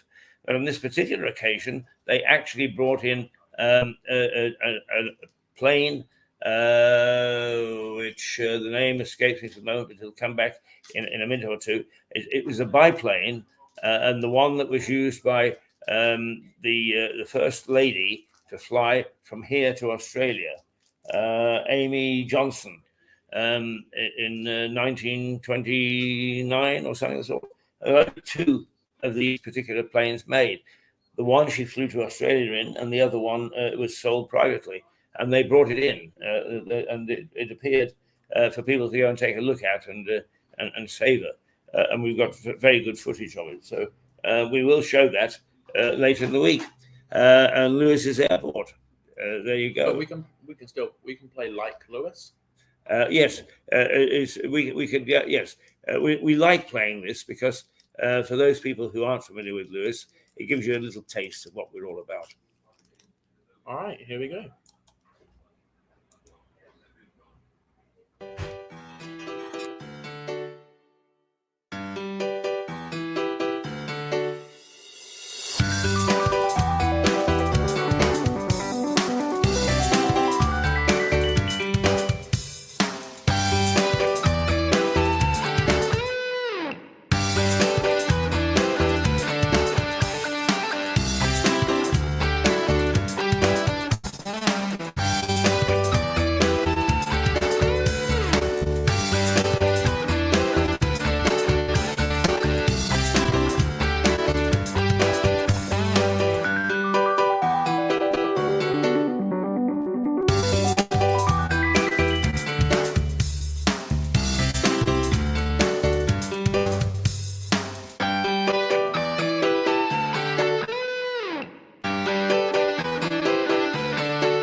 So that was Like Lewis. That's the town we stream from. This is where Absolutely, where we are. And we like Lewis too.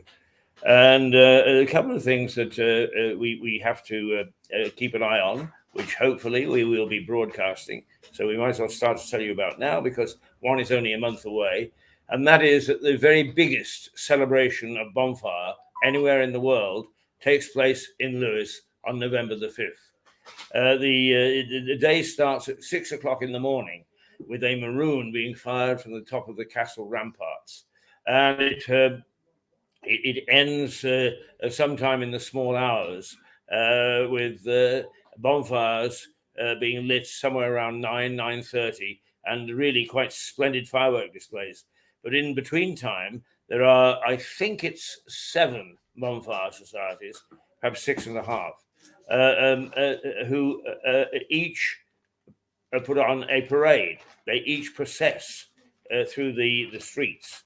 And they do it individually, and then they join up for a grand parade. And it really is quite spectacular. So you've got parades going from about 6 o'clock in the evening till almost 9:30, 3 hours of parades with effigies and fireworks in the streets. The effigies are quite interesting because they have enemies of Bonfire. And quite often the enemy of Bonfire is some politician that's upset the local apple cart. So actually effigies of Margaret Thatcher, the Tsar of Russia, Tony Blair, you name it, have all, and they are very Boris lifelike, Johnson. and they're stuffed with fireworks. Yeah. Was Priti Patel there one year? What, sorry? Was Priti Patel one of them one year? Prince? Priti Patel. Oh, Priti Patel. Not that I remember. It may well be that she was last year. When we're broadcasting, of course, we tend to concentrate on making sure that we're getting our commentary right, and not paying too much attention to the detail of the. Well, our reporters are, but we're not. We've got our nose to this screen, and away it goes. But it really is quite a remarkable event. The whole town is shut down at 4 o'clock in the afternoon. You can't get in or out, and it's in an effort. Well, partly because the roads are taken up with the parades, but also it's an effort to try and dissuade people from coming here for Bonfire. On one occasion, I recall, I can't tell you how many years ago, but it was a brilliant night. The weather was absolutely superb at night, and it fell on a Saturday, and it's always on November the 5th, unless November the 5th falls on a Sunday. But this was November the 5th was on a Saturday. The weather was great, and this town of 17,000 people swelled to 100,000 estimated. And that's a lot of people coming into a small town.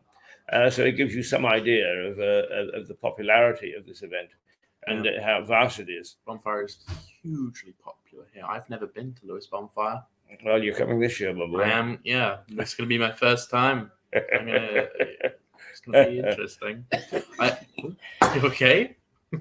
Excuse me. I believe it's on a Saturday this year. It is. So it's going to be even more busy. I usually just go to my local village one in Cookfield, or I occasionally go see my friend, and we go to the Lewis one because that's not on November the 5th. That's on like November the 4th or the 6th. You said the Lewis one? What did you mean by the Lewis one? No, not Lewis. Sorry. Didn't mean to say that. I meant to say, why have I forgotten the name? You know what? Never mind. Ignore what I said. I go to my small town village one. Right. Occasionally you go to a bigger one, but not the Lewis one. Yeah, it's on a different day, though. It's never on the 5th of November for whatever reason. Linfield. Ah, right. Linfield. Yeah, That's what... What's wrong with me? Yeah. My friend lives in Linfield, and we go to that one as well. Yeah. I mean, the bonfire season here lasts for about 2 weeks or so.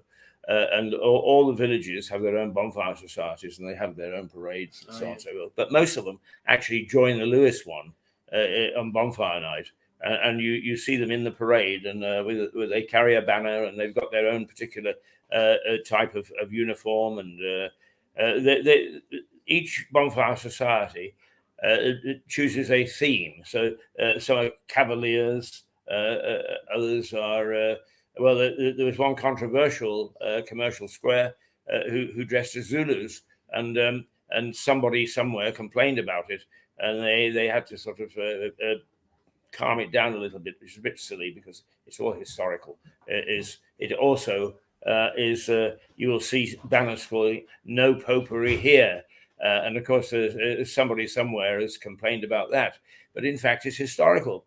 And the reason that they carry banners of saying "No Popery Here" is because Queen Mary burned 17 martyrs at the stake right in the middle of Lewis, right exactly where these bonfire societies meet, and she was trying to she burned the martyrs because they refused to return to Catholicism after her father Henry VIII had split from Rome and had started broadly with the Anglican Church. It's anybody can read anything into what they see without any sort of research at all.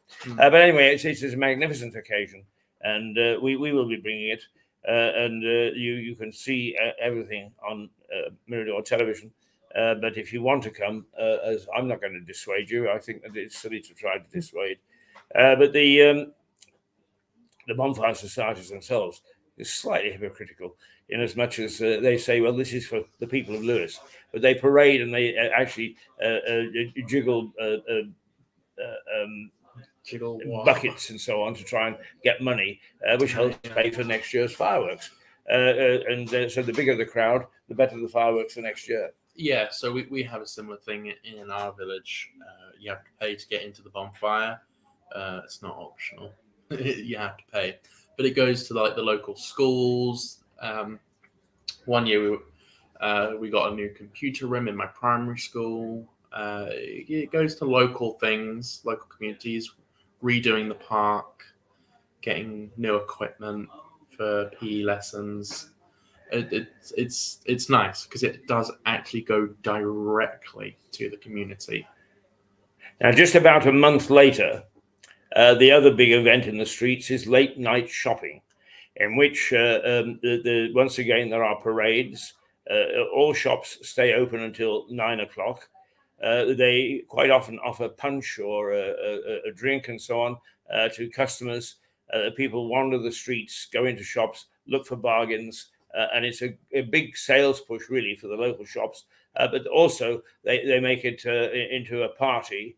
And in Harvey's yard, that is the yard of the local brewery, Harvey's, normally they have a band or whatever, and there are chestnuts sold, hot chestnuts sold in the streets, and normally somebody gets a pig on a spit, and you can buy that sort of thing. So it's quite a big affair. So that's November the 5th, and normally it's around December the 9th or 10th is late night shopping. So two for your diary, and well worthwhile taking a look at. We'll cover both of them. We did last year and we will this year. So there you are, Mirador on the march. Is the late night shopping going to be live, or am I? Yes, no, we'll do it live. We once again, it starts more or less when the shops normally shut about 5 o'clock, and it goes on till about 9 or so. There are lots of things that happen in the streets.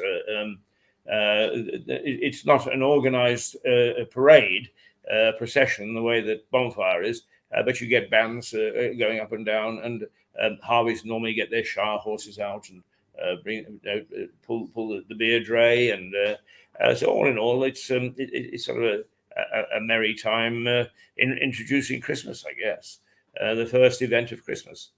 The one thing that I haven't told you yet is that luckily it's my turn to have Christmas Day off, so you're going to have to fill in on Christmas Day. No, we take Christmas off.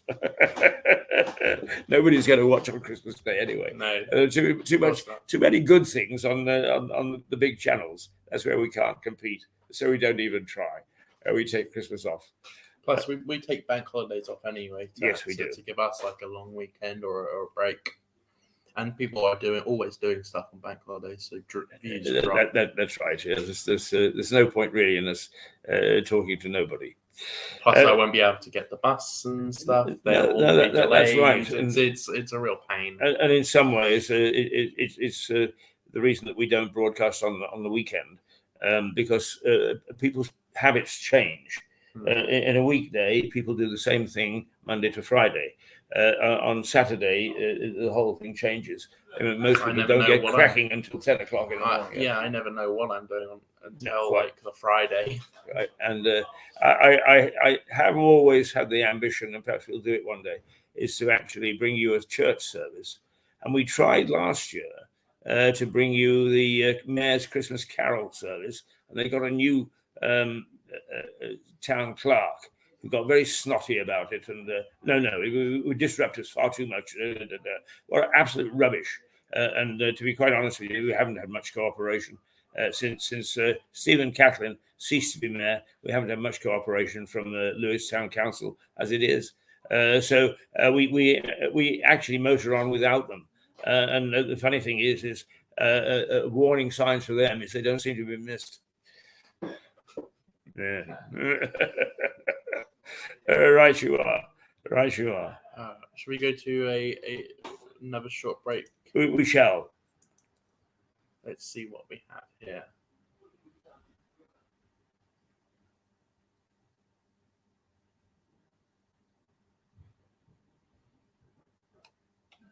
We have the Visit Lewis 1. I'm not sure. I've not played this before. This is new to me. We'll play this and see what happens. Right. I'm not sure what's there either. All right, well, but it's very long, so be prepared to opt out after 5 minutes. I think you're misreading it. It says 1 minute and 19 seconds. Oh, does it? Not in that case, it's just a promo, I think. Yeah. Yeah, no, you were looking at the size of the folder. That's 45 megabytes. Right, okay. But there is one. There is a Lewis 1 that is seen in Sussex, which we're really starting to name our the morning show after. But have a look, see what's there. All right. Yes.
There we go. Another little snapshot of Lewes, a very historic town. Indeed, it is. In fact, I often say is you can't put a foot down in Lewes without treading on something that's historic.